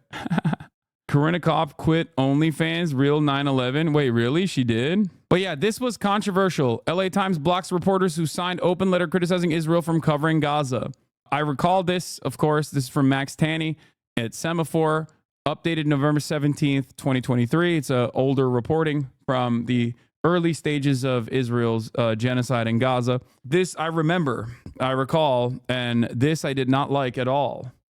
Los Angeles Times is also famous for that one TikTok, on my TikTok, as a matter of fact, where I watched them cover the UCLA student encampments positively and then in real time watched them change the title, if you remember. That was also LA Times. Decisions like that are made by editors, though. Decisions like that are not made by the journalists themselves. And usually what I see in my experience with the, limited access that I have, is that journalists themselves are oftentimes at odds with their editors on this issue. That is what I have encountered. This doesn't mean that there aren't obviously very biased, very pro-Israel reporters. Of course there are, but in terms of the coverage so far, I think that there is a little bit. I mean, you've seen this with the CBS reporting, if you recall the controversies that took place. After the Tony DeCoppel double circ, Mr. Tony double circ DeCoppel, and his interview that was supposed to be a fucking puff piece for Ta-Nehisi Coates' new book, The Message, turned into this adversarial situation. There was a lot of back and forth. It seemed like the younger reporters and staffers were at odds with Tony DeCoppel's coverage of The Message and the way that he attacked Ta-Nehisi Coates, whereas executives were like, no, he's doing the right job. Shut the fuck up. Executives, including but not limited to straight up people who were leaking messages directly to the ADL and Barry Weiss in real time while the internal staff meeting was happening, if you remember the controversy. And also on top of that, straight up the fucking Redstone woman, I forget, editors and the managerial class were at odds once again with the reporters. Donda is album of the decade is correct. It's not even a lot of these people are revolutionary. It's dead ass. They see how evil their bosses and editors are. Exactly. You do not, I will repeat this over and over again. You do not have to be a radical, anti-Zionist person who, you only need to see the humanity of the Palestinians. You only need to see, victims of Israel's actions as full human beings to arrive at this conclusion, just so you know. All right. Presidential candidates inject star power in their campaigns 10 days left until election day. Let's take a look. Just 10 days to go until America chooses a new president. And on Friday, both candidates tried injecting star power into their campaigns. 32-time Grammy winner Beyonce appeared at a rally in Houston for Vice President Kamala Harris. And former President Donald Trump recorded an interview on Joe Rogan's podcast, which has... Now Patrick Soon-Shiong is saying the decision not to endorse in the 2024 race was not tied to the war in Gaza, and his daughter's views were her own opinion. Okay, very quick update, very quick turnaround. This is of 10 minutes ago. Okay, this is literally coming in hot. Nika Soon-Shiong, daughter of LA Times owner Patrick Soon-Shiong, says non-endorsement decision was over Kamala Harris' support for Israel in its war in Gaza. Now Patrick immediately came out and was like, that's not the case. So I guess I was right. So Pop made a decision, you know, possibly a financial one, and then her fucking super cool daughter decided to be like, yeah, actually, maybe it's because of Gaza. I love her. She's incredible. She is fucking incredible. Holy shit. Times owner said that his decision not to offer. Okay, so I guess I wasn't eating crow. Turns out I was not eating crow. Turns out my original assessment was correct. Now there's some new shit that is being reported on. I'm ready to put the crow back in my mouth again, though. Okay, I'm ready to put the crow back in my mouth. Who knows? Here's more reporting with sidestepping on the questions from the Papa. Kate is a great reporter. I asked Dr. Soon-Shiong 3 different ways whether Vice President Harris' stance on Israel and the funding of the war in Gaza was a factor, and he sidestepped those questions. He said there are pros and there are cons, and everybody has a pro and a con. What the fuck? What does that? Okay, so maybe the dad is cool on that too a little bit, but maybe he's just worried that he doesn't want to fucking say it's because of Gaza. That's an insane fucking response, by the way. Dad is Kamala. That's a Kamala response. Yeah. Bring that crow back out. Bring that crow back out. I'll bring it back out. I'll eat it. It'll be the most delicious, most tasty crow I've ever eaten. Okay? Straight up. A lot of us are probably asking, what can we do to help Gaza? But Nika, in fact, does not. What do you mean? Yeah, she's not asking. She's doing, which I respect. 3 members stood by the editorial board, resigned over the move. His daughter says Saturday the Gaza war influenced the decision not to endorse, but a spokesman for Dr. Patrick Soon-Shiong said she is not involved. Her words do not represent the family or the LA Times. He said Gaza was not a factor. A decision by the owner of the Los Angeles Times not to endorse the 2024 presidential race after the paper's editorial board proposed. This is such a funny situation. This is the Los Angeles Times, like actual news reporting division on the media reporting side, reporting a story from a staff writer is writing a fucking story about their own newspaper and the complex relationship that it has with its own boss, with its own owner. Hilarious stuff. You love to see it. Times owner Dr. Patrick Soon-Shiong said his decision does not to offer readers a recommendation will be less divisive in a tumultuous election year. What do you mean? Every election year is tumultuous. That's so stupid. Hey guys, this election, this one is actually too tumultuous.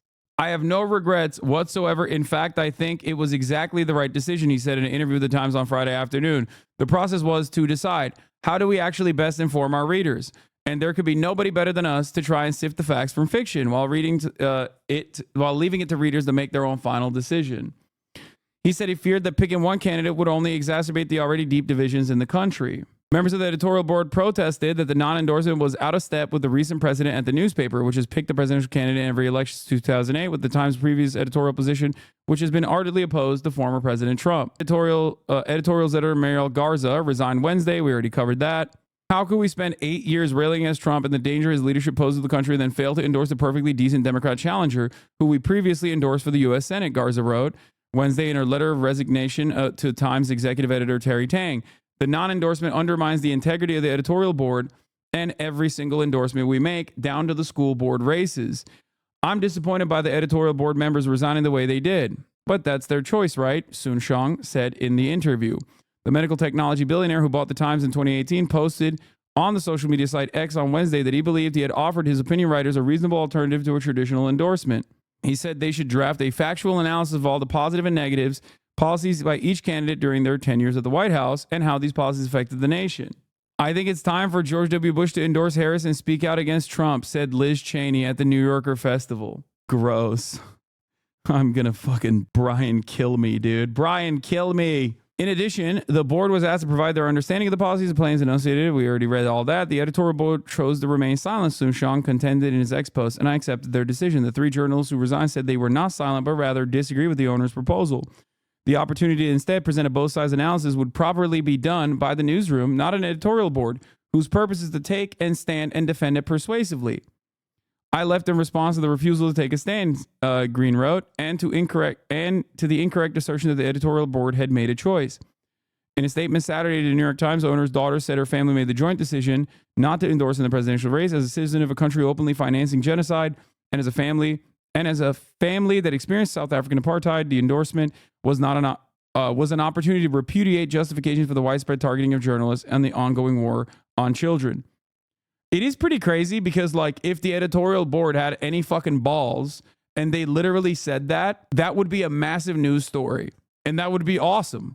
Like, if they were like, listen, we understand the dangers, the unique dangers that Donald Trump presents, but also there is a unique danger that is being there is a unique violence that is being dished out right now with the full-throated support of America's defense contractors and the American government. Like, it's being perpetuated and unfolding in front of our eyes, and it's been incredibly dangerous to journalists, okay? Hundreds of journalists have died in Israel's bloody war in Gaza. If you want to say war in Gaza, you can still say it, you know what I mean? Hundreds of journalists have been killed in this process. As of last week, Israel still said that they were going to target 6 of the remaining journalists, Al Jazeera journalists, on the ground in North Gaza as they have increased their siege and the brutality of their siege. A directed famine that even the Biden administration has recognized, right? A spokesperson for Patrick Soon-Shiong responded Saturday by saying she's not involved. Her words do not represent the family or the LA Times. In his interview to the Times on Friday, Soon-Shiong said the decision was not tied to the war in Gaza and his daughter's views were her own opinion. For many news consumers, the very existence of editorial writers and editorial boards is a point of confusion. They are generally veteran journalists who write editorials that express the position of their news outlet. Though written by one individual, the resulting essays are usually not signed because they express consensus of the board. At the Times, the 8-member editorial board is overseen by Tang, though Garza led day-to-day operations. Soon-Shiong sits on the board, though he attends its thrice weekly meetings only occasionally. It is understood that as owner of the Times, he is entitled to change editorials or to prevent them from being published. Several individuals familiar with the Times Times board say that Soon-Shiong has intervened only on occasion, including the 2020 presidential primary season, when he decided that the Times should not name a favorite. And for the record, people being like, more Gazans are going to die under Trump. So you're most likely correct on this, okay? You're probably not wrong on this statement. The issue, however, is that it's already a genocide that is unfolding, right? And that's the problem. And I'll give you a closer domestic example of this, just so you understand. Let's say the Democratic Party instituted mass concentration camps. They built private prison facilities at the border specifically to start concentration camps for all undocumented citizens on U.S. soil. In dragnet campaigns, they started unleashing BORTAC, which is like the SWAT unit, the extra militarized unit of the Customs and Border Patrol, in constitution-free zones, which happen to be a 100-mile radius from international airports and all lines, all boundaries, sea line, ports of entry into the states. And they started doing this, and they started putting millions of people into concentration camps right now, right? Let's say that they were doing that right now at this very moment. Would you turn around and say, we have to fight back against this, we have to put an end to this, even if it's the Democrats doing this, it doesn't matter? Or would you say, well, when Trump comes into power, he's going to put even more of the remaining migrants into concentration camps? I really hope that your opinion wouldn't be, well, you know, we just got to go with marginally less concentration camps, because the opposite is you know, the opposing side is going to do the same thing, but even worse. I wouldn't vote for Kamala. I have separate issues, but I just can't help but think that not voting directly would help if a single issue voter on this.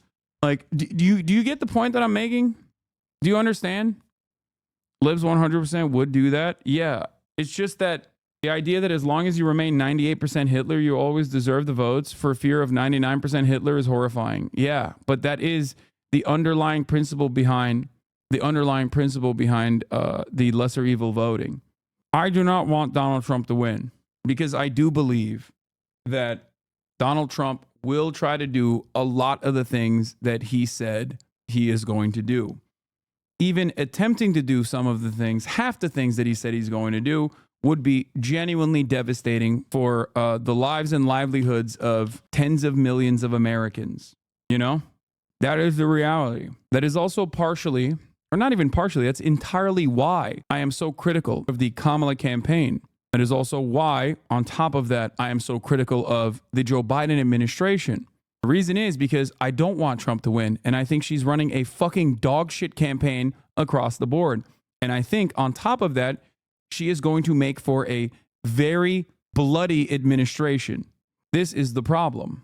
And there are a litany of issues where the Trump administration is objectively worse than the current administration, right? Labor restrictions, destroying the regulatory agencies. And I fear, like I see what is happening in America with the decision to undermine the EPA, for example, from the Supreme Court. That came from Trump's Supreme Court appointments, right?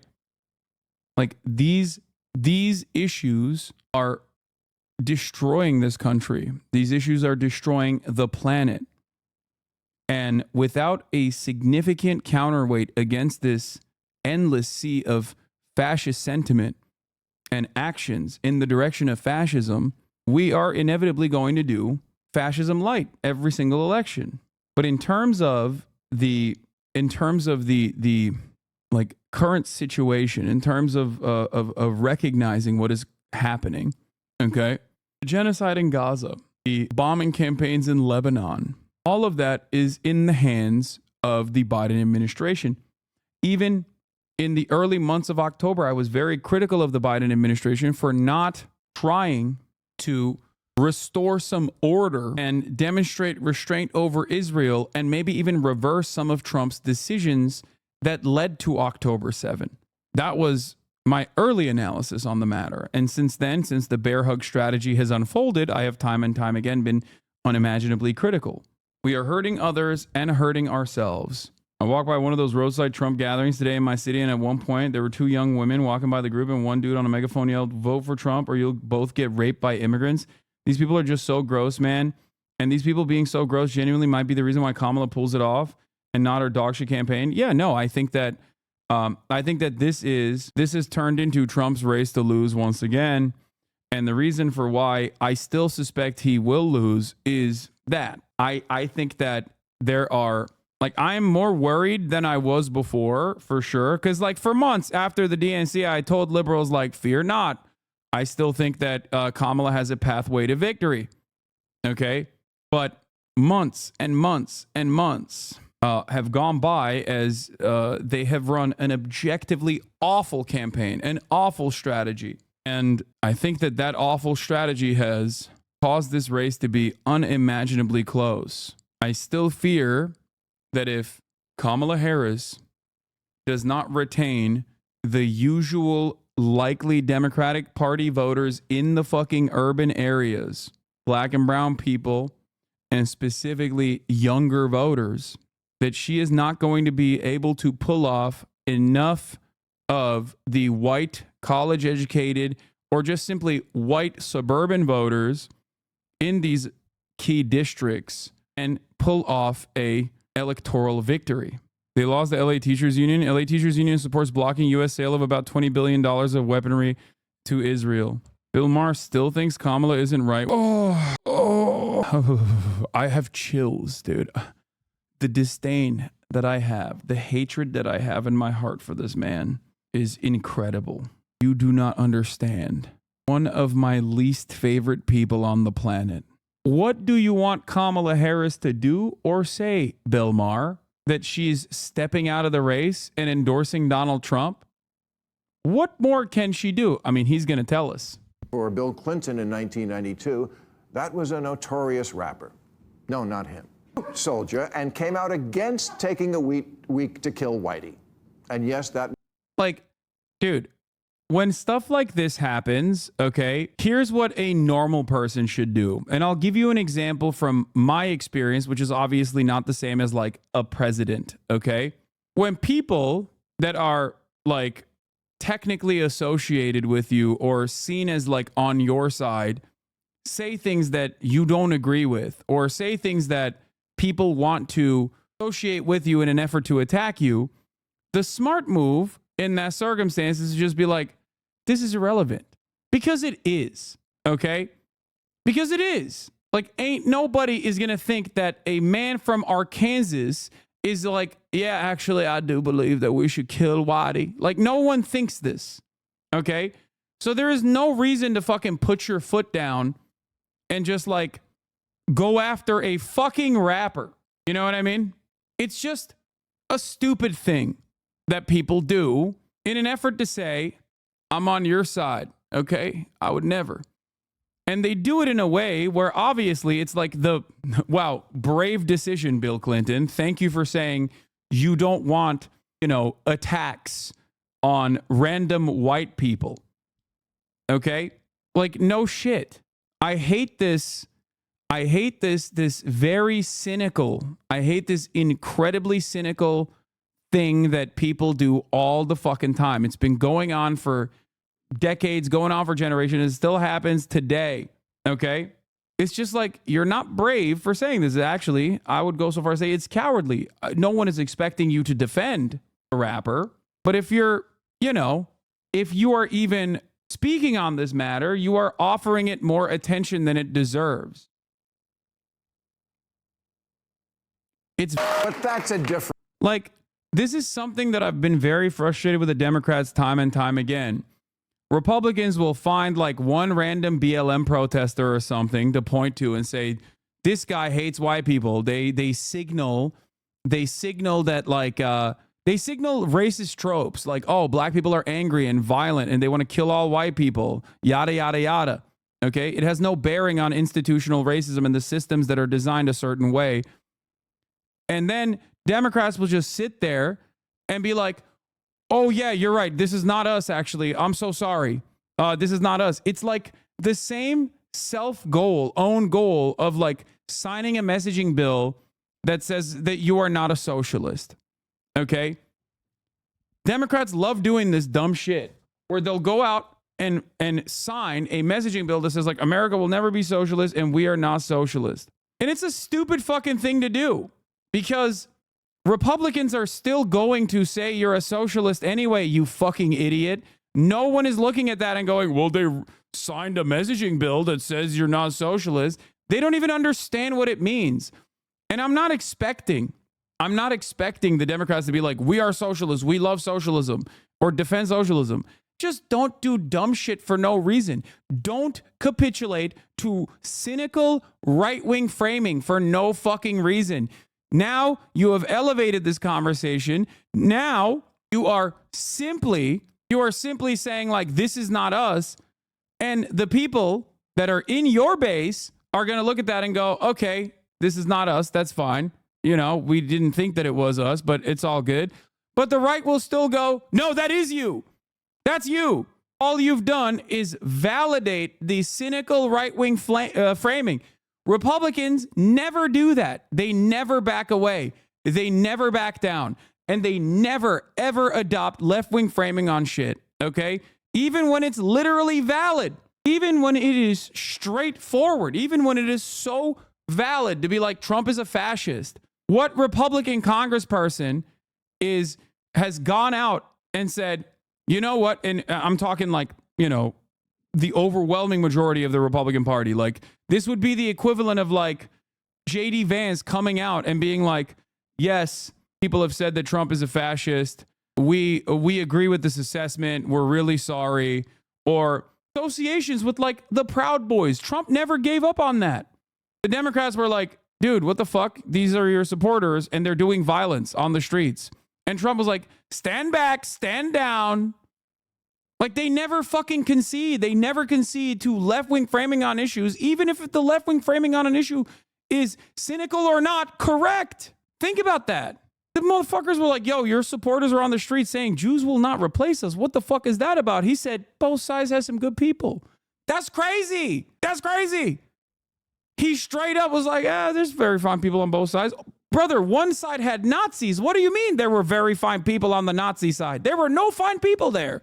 Okay? It doesn't make sense. And Democrats are constantly doing this. They constantly turn around and they're like, yeah, you're right. You're so right. We hate these people. Just don't. I'm not expecting them to defend these people or these sorts of sentiments.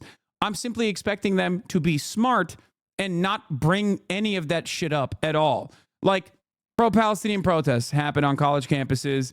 There's a couple dummies that will be like, oh yeah, inshallah, Hamas will kill all Zionists in America. Okay. Someone says some shit like that. There is no reason. You are under zero obligation to come out and be like, yeah, I recognize this person as a supporter of mine, and I'm actually saying I am not this person. I do not agree with them. Because people will never read it as that. Okay? There's no one that thought you were that person. Okay? No real serious human being had thought that you were that person. That's why I laugh when people are like, I'm a single issue voter and my issue is anti-Semitism on college campuses and whether you are sufficiently pro-Israel or not. It's like, dog, if someone at this stage is still, asking Kamala Harris if she's like pro-Israel or not, then they're voting for Trump. They're not undecided. Okay? It's fucking, or they're just like the most delusional person on the fucking planet. Of course she's pro-Israel. What do you mean? What kind of fucking question is this? How can you still be undecided on this matter? It's so stupid. I hate that. It's a tactical mistake from the Democrats to regularly carve out certain aspects that are being cynically used against them, like certain cynical messages like, oh, the Democrats are the pro-Hamas party. Like, no one fucking believes that, dude. What the fuck are you saying? So anytime you come out and go, we are the anti-Hamas party, you're just a fucking idiot. It's just like a tactical misstep. My expectation, once again, I'm going to repeat this over and over again. My expectation is never from a national campaign to come out and be like, we are, long live the resistance, okay? Like, that's not, intifada revolution. That's not what I'm expecting. I would not expect that at all. I would, as a matter of fact, say that would probably have serious repercussions in the opposite direction for the campaign if they were to do that. Americans are anti-war broadly, but they're not like pro-resisting against American imperialism. All we know is right with America. It's funny because like Reverend Wright was 100% correct and Barack Obama was absolutely being a cuck here. But of course, that's not going to stop Bill Maher from, saying this is fantastic. Wait, what was it? What was the Reverend Wright moment? Hold on. Which one was it? There was a bunch of things about race and called Reverend. Yeah, the government lied about injecting the HIV virus as a means of genocide against people of color. Goddamn America. First of all, that wasn't the entirety of the fucking speech. I can't believe this motherfucker's clip chimping Reverend Wright from like literally multiple decades ago at this point. That's crazy. Disrespect, bro. Goddamn America. That's in the Bible. Fantastic clip. A classic Hasanabi broadcast special. Don't give me the Boondocks one. Give me the real one. Here, this is the... Where governments lie, God does not lie. Where governments change, God does not change. And I'm through now. But let me leave you with one more thing. Governments fail. The government in this text comprised of Caesar, Quirinius, Pontius Pilate, Pontius Pilate. The Roman government failed. The British government used to rule from east to west. The British government had a Union Jack. She colonized Kenya, Ghana, Nigeria, Jamaica, Barbados, Trinidad, and Hong Kong.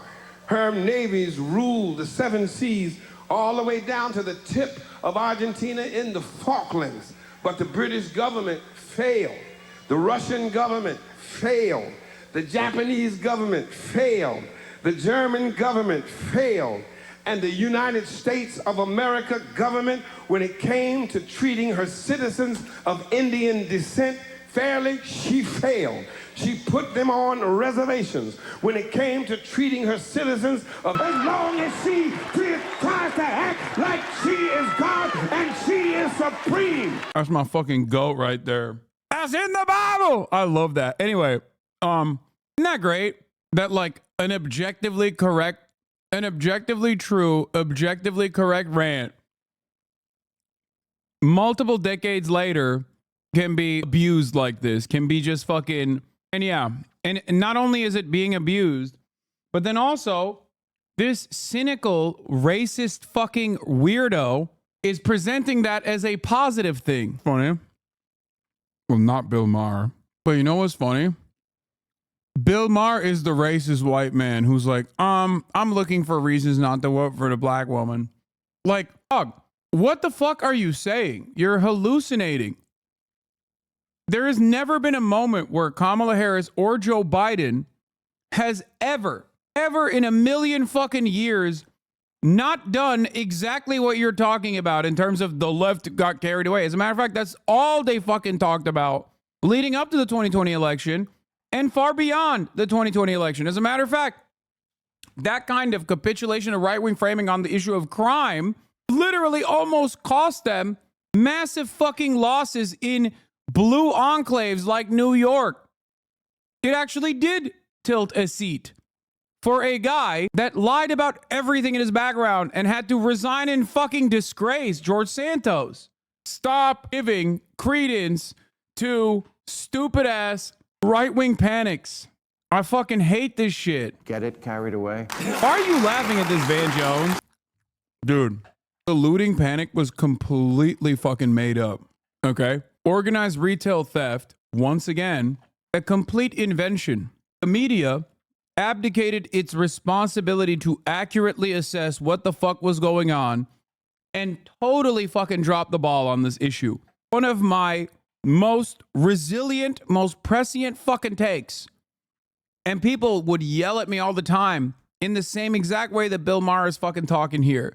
Hassan, you love crime. Or even worse, they would say, Hassan, you just can't ever criticize black people. Like, you're actually racist because you just think it's cool when black people loot. When in fact, the data on organized retail theft or just like massive retail thefts leading to stores closing in certain districts was not real. It was an invention. It was a fucking invention. Just like when people say California is a crime-ridden shithole because of a lack of prosecutorial interest in going after people who are stealing things worth less than what, $2,000 or whatever. Texas has even more liberal laws surrounding the matter, and yet our perspective on this is completely fucking shifted. And after half of these fucking people have openly demonstrated that they lied about this shit, and the media regularly writes articles about how, like, why is there so much crime panic when it seems like crime is down? When data shows crime is down, why do Americans still falsely believe that there's crime everywhere? Like, they write articles on it all the time now. Bill Maher's still running on the crime panic narrative in 2024 when crime is down across the board, chat. The only area where crime actually went up significantly was homicides. That's the only area that it went up for. There was a brief blip, okay? And that is significant. But what's wild about this is that homicides are down too. They're fucking down. And these guys are still doing this shit. That's crazy. And Bill is doing this funny thing where he's like lumping in things that are worthy of like comedic criticism, like Anti-Racist Baby being sold, being the highest sold book or whatever, with like objectively racist shit. Yeah, I wonder where that's coming from, dude. The teachers union or the lack of fucking adequate funding in the Chicago public school system? Fun fact for those of you who don't know, Chicago Public Schools, 90% of the black and brown students in the entire state of Illinois are in the Chicago Public School system. Just, you know, something to consider. America. One thing to remember is that he's talking about how, like, in 2020, the left got out of control. Yeah. It's really interesting that he's making that argument because the 2020 campaign was objectively more progressive than this current campaign. And Bill Maher seemingly has not been satiated of his thirst for even more moderate positions, apparently. More right-wing positions, let's be real. Let's call it what it is. And yet in 2020, Joe Biden won, you fucking idiot. What are you talking about? In 2020, Joe Biden's campaign performance was objectively better than fucking Kamala Harris's current campaign performance. What the fuck are you talking about? It seems like it didn't matter at all for many Americans. What American right now is still talking about 2020, dude? Only Bill Maher. Oh, man, remember how the left went too far in 2020? That's why I'm voting for Donald Trump. I was like, yeah, that guy was going to vote for Donald Trump. Doesn't need a revolution. It needs fixing. I hate this shit. What a fucking pathetic little dumbass he is. Just horrible instincts in general, too. So let's get to another pathetic dumbass, Donald fucking Trump. Look at you crying. I know, man. I got tears in my eyes. I'm so tearful. The Joe Rogan Experience. Train by day, Joe Rogan podcast by night, all day. All right, we're rolling. Good to see you, sir. Go. Here we go. One of the things I wanted to talk to you about, I wanted to play this, but we decided we shouldn't play it because it could get copyright strike, and we don't want to get the episode. We don't want anybody to have any sort of way to get it down. Sure. But it was the episode of you when you were on The View, and I think it was 2015 or 2006, like when you were running for president. Right. And you got introduced as our friend Donald Trump. That's right. Whoopi Goldberg gives you a big hug and a kiss. Joy Behar gives you a big hug. Barbara Walters gives you a big hug. They all loved you. They were all talking about how you might be conservative in your financial positions, but you're very liberal socially. They were talking about you. Yeah, I wonder what happened after that. Gee, I wonder what happened. I don't know, maybe 4 years of his presidency happened where people were like, oh my God, this motherfucker is not even remotely moderate. You remember, the reason why they were saying that back then is because he's a media guy, they're media people, and they're fucking stupid. But also because he did have a lot of fucking moderate positions overall in comparison to the rest of the fucking boring ass Republican Party where he would present himself as a moderate. Dude, what are you saying? That shit started day one? No. You are all remembering Donald Trump's craziest moments when he was running for president in terms of immigration. He was always insane on immigration. But on a lot of social issues, Donald Trump literally redefined the Republican Party. No more fucking deficit hawking. Gone. He'll never talk about it. Said he's going to fucking protect Social Security. Okay? Like, said that he was anti-war. He was pro-LGBTQ. Come on, dude. He was such a favorable light. The audience was cheering. And then you actually started winning in the polls. And then the machine started working towards you. Yeah.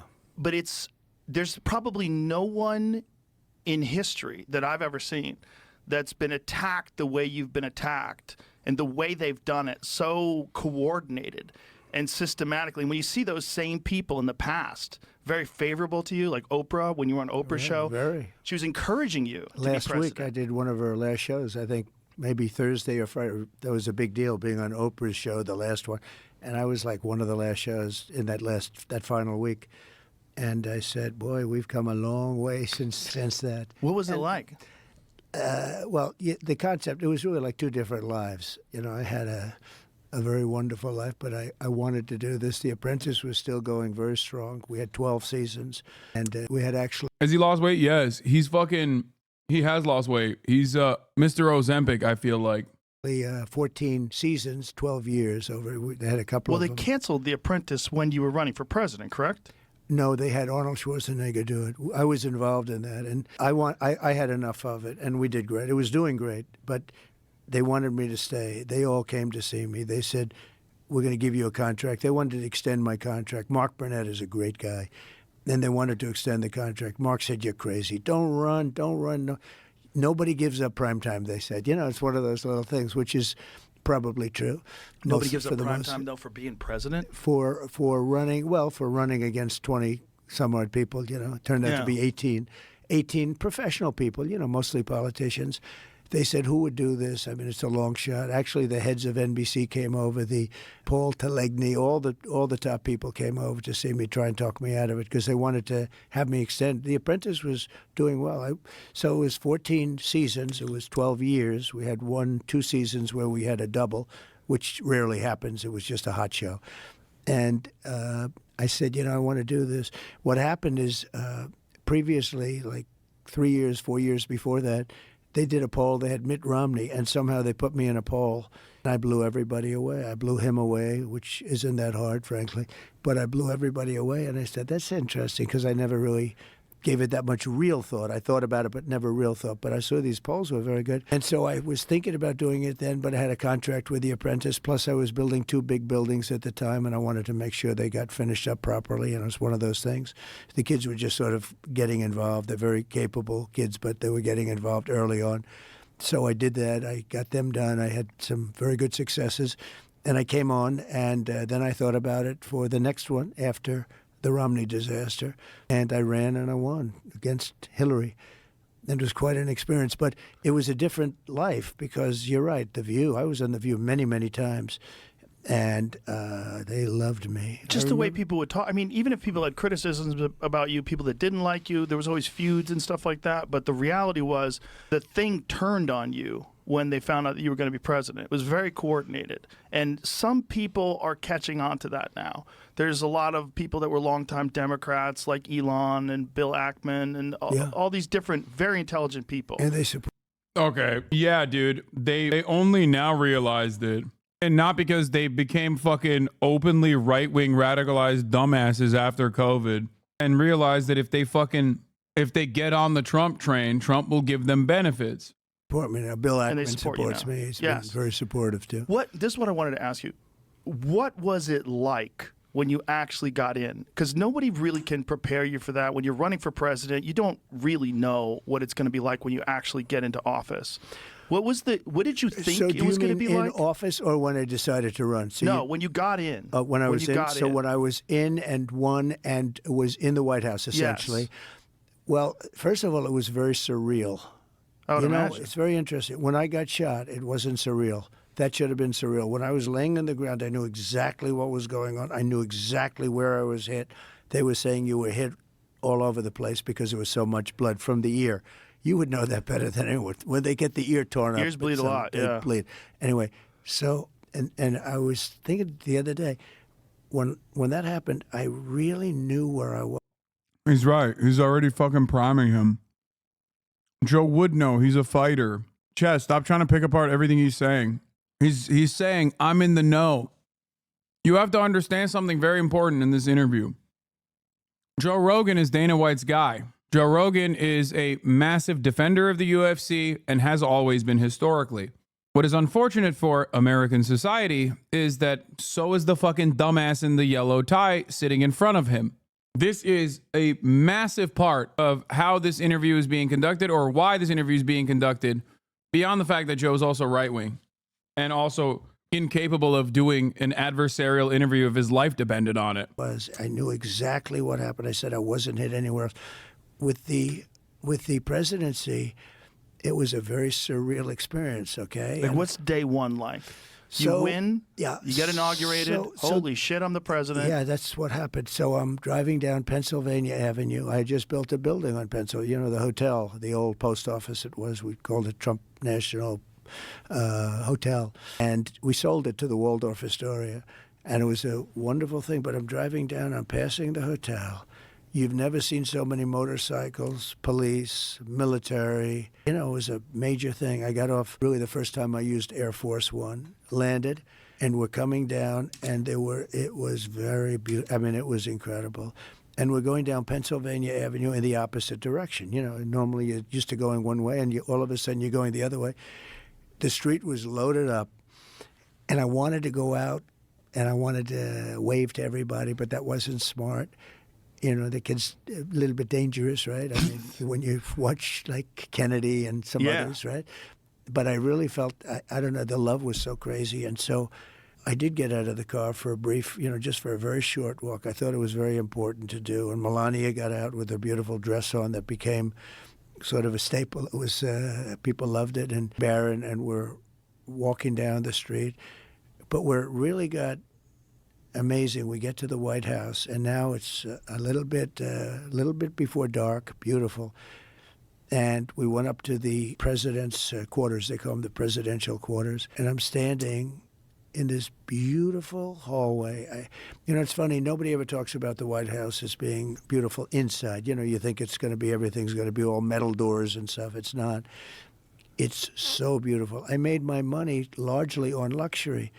The hallway is like 25 feet wide. The ceiling heights are, you know, it's so beautiful. But I was standing there, and I said to the guys, I want to see the Lincoln bedroom. I had never seen the Lincoln bedroom. I'd heard about the Lincoln bedroom. And I was standing with my wife. I said, do you believe it? This is the Lincoln bedroom. I mean, it was like, it was amazing. Because it's, look, if you love the country, but here you're, the Lincoln bedroom. And the bed, you know, he was very tall. He was 6'6", which then would be like Barron. Right. Would be like Barron Trump. He's 6'9". But 6'6", he was very tall. Then on top of that, he wore... There it is. He wore that. Yeah, there it is. It's a long bed, elongated bed. And because people were shorter than... You see some of the chairs are very, very low to the ground, actually. But he had the long bed. And they had, you had the Gettysburg Address right on that, right under that. You can't see it here, but right there, the original version of the Gettysburg Address. And this is the original. And I'm looking, and I just looked around. I said, do you believe this? Because I was never a politician. First of all, even if you were a politician, but I was never a politician. I sort of just started, right? Right. And all of a sudden, I'm standing in the White House. And it was very, very surreal. That room was so beautiful to me, much more beautiful than it actually is. You know, to me, when I looked at the bed, and the bed, you could see it was a little bit longer, had to be a little bit longer. He lost his son, and they suffered, the two of them suffered from melancholia. They didn't call it depression. They called it melancholia, and they suffered from it. He was a very depressed guy, and she was a very depressed woman, more so than him. And on top of that, they lost their son, whose name was Ted. And it was just seeing it.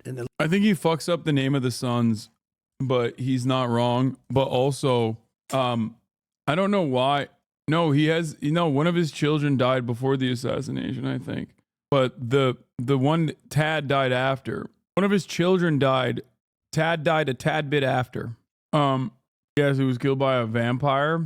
I'm actually interested in this conversation. This is something that I haven't heard from Trump before. I'll admit, as the #1 Trump stan, like I'm like a fucking library of fascinating Trump information. It's weird how much he knows about this particular thing. I'm wondering if it's like a deliberate decision that his advisors gave him, but he doesn't really listen to his advisors, so I don't know. To really like beef up one unique aspect of American history. Maybe he just like genuinely does care about Abraham Lincoln. It's like a personal fascination of his. He's not beating the fucking asexual biromantic allegations, I'll be honest with you.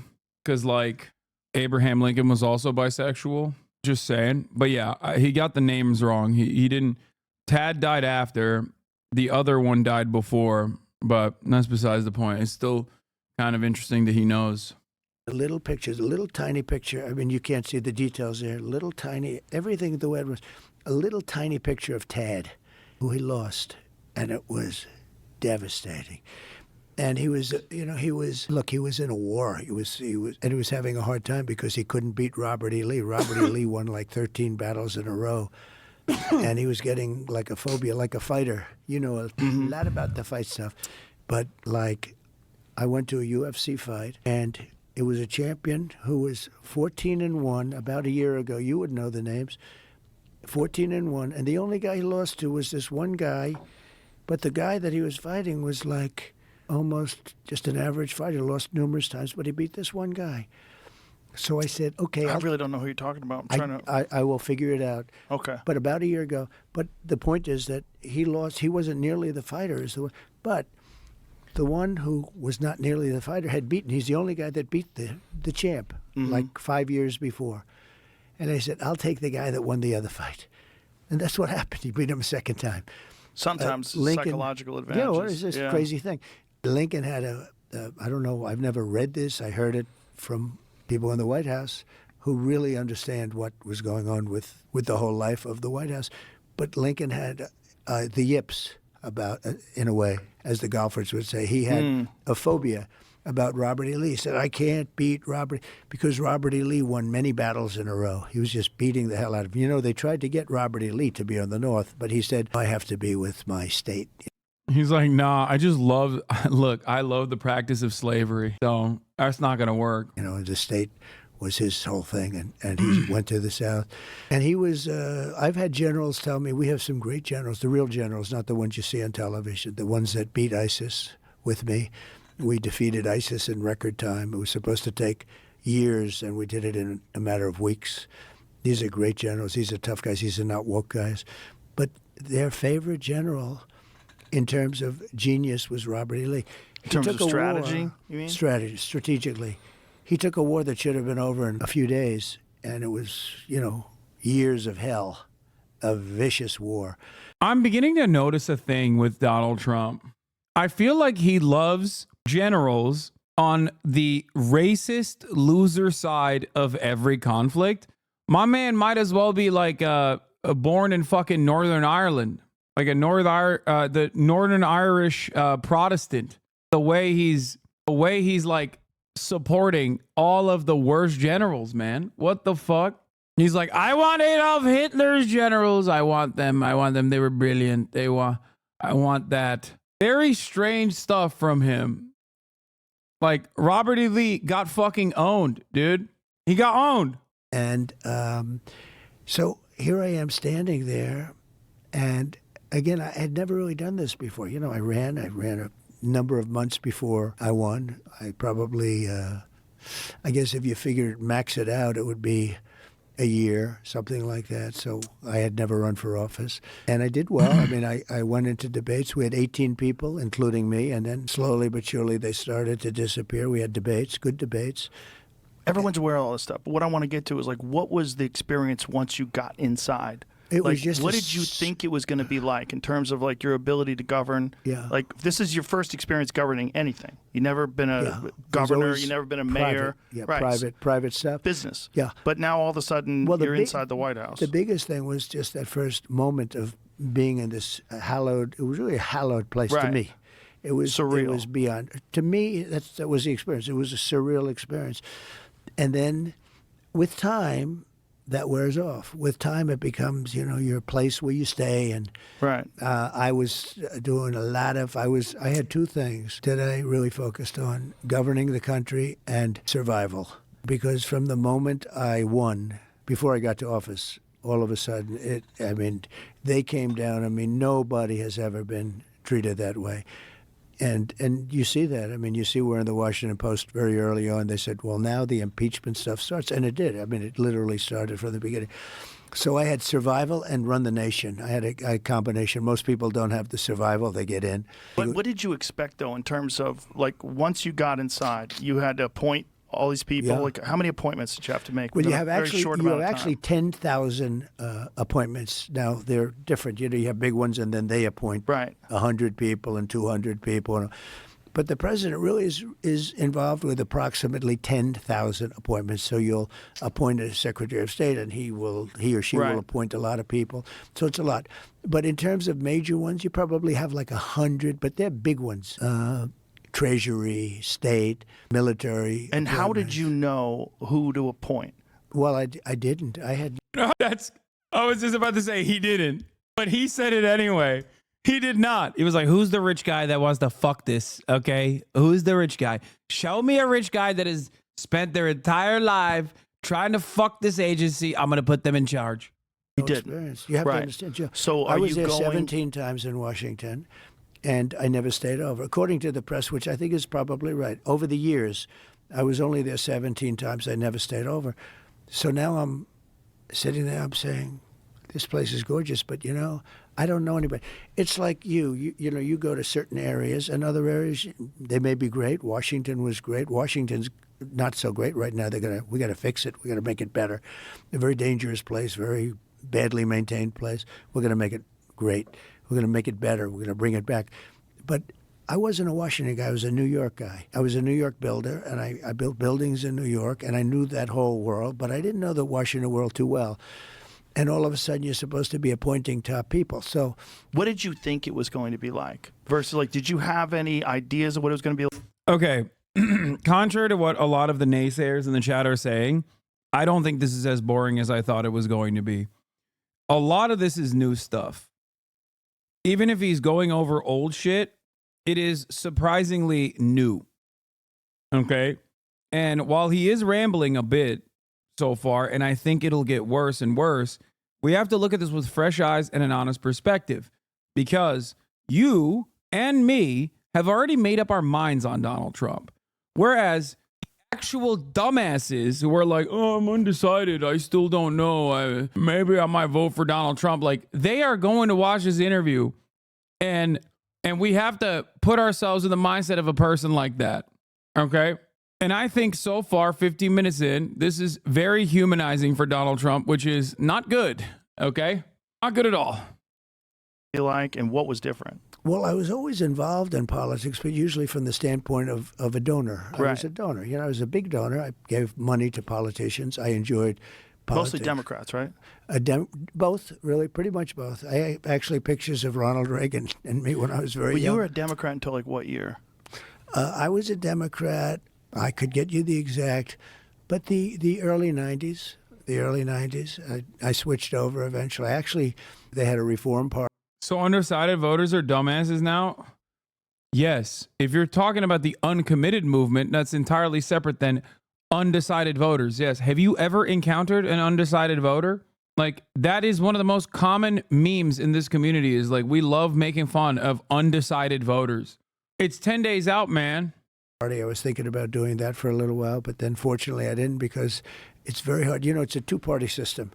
And anytime you hear third party, I know you like RFK Jr., and so do I. He's a fantastic guy. I do, but I thought that being an independent was nonsense. It doesn't work. It doesn't work because even if you do great, you're not going to get Congress. In other words, you need now to say, okay, now I'll get half of Congress that's never going to vote for you. So even if you got there, which is very hard, and I know how you feel about Bobby, and I feel the same way, and he's now with us. But it doesn't. It's pure and simple. It's a two-party system. Right. And somebody, I won't mention his name, but somebody spent $250 million trying to get the nomination as a Reform Party candidate or whatever, and they got just nowhere. You get eaten. You just get eaten. The system eats you alive. Right. So it was really somebody that not only was new to Washington, but was new to politics.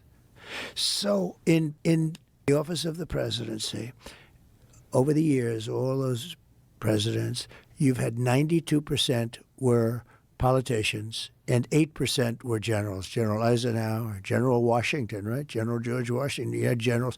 So it's 8% no admirals, 8% generals, and 92% politicians. You know, they're politicians. What's really annoying about this is that, like, Trump did one debate with Kamala Harris, got absolutely fucking cumstered so hard that it literally improved Kamala's approvals. And then he just stopped then he realized, like, oh, fuck, I can't do this again. And I feel like the Democratic Party didn't even shit on him enough for chickening out of his second debate. And then he spent every single waking moment after that doing a full court press on as many independent and as many traditional outlets as he possibly can. Oftentimes the traditional outlets being like very right-wing outlets that he gives interviews to, which solidifies his base. And then anytime he wants to reach out to audiences that maybe are not tuning into Fox News, he went on every single independent media outlet over and over and over again. And I think that has played a decent role in his approval ratings going up, or not rather approval ratings going up, but like his polls going up in general. Damn, this guy's good.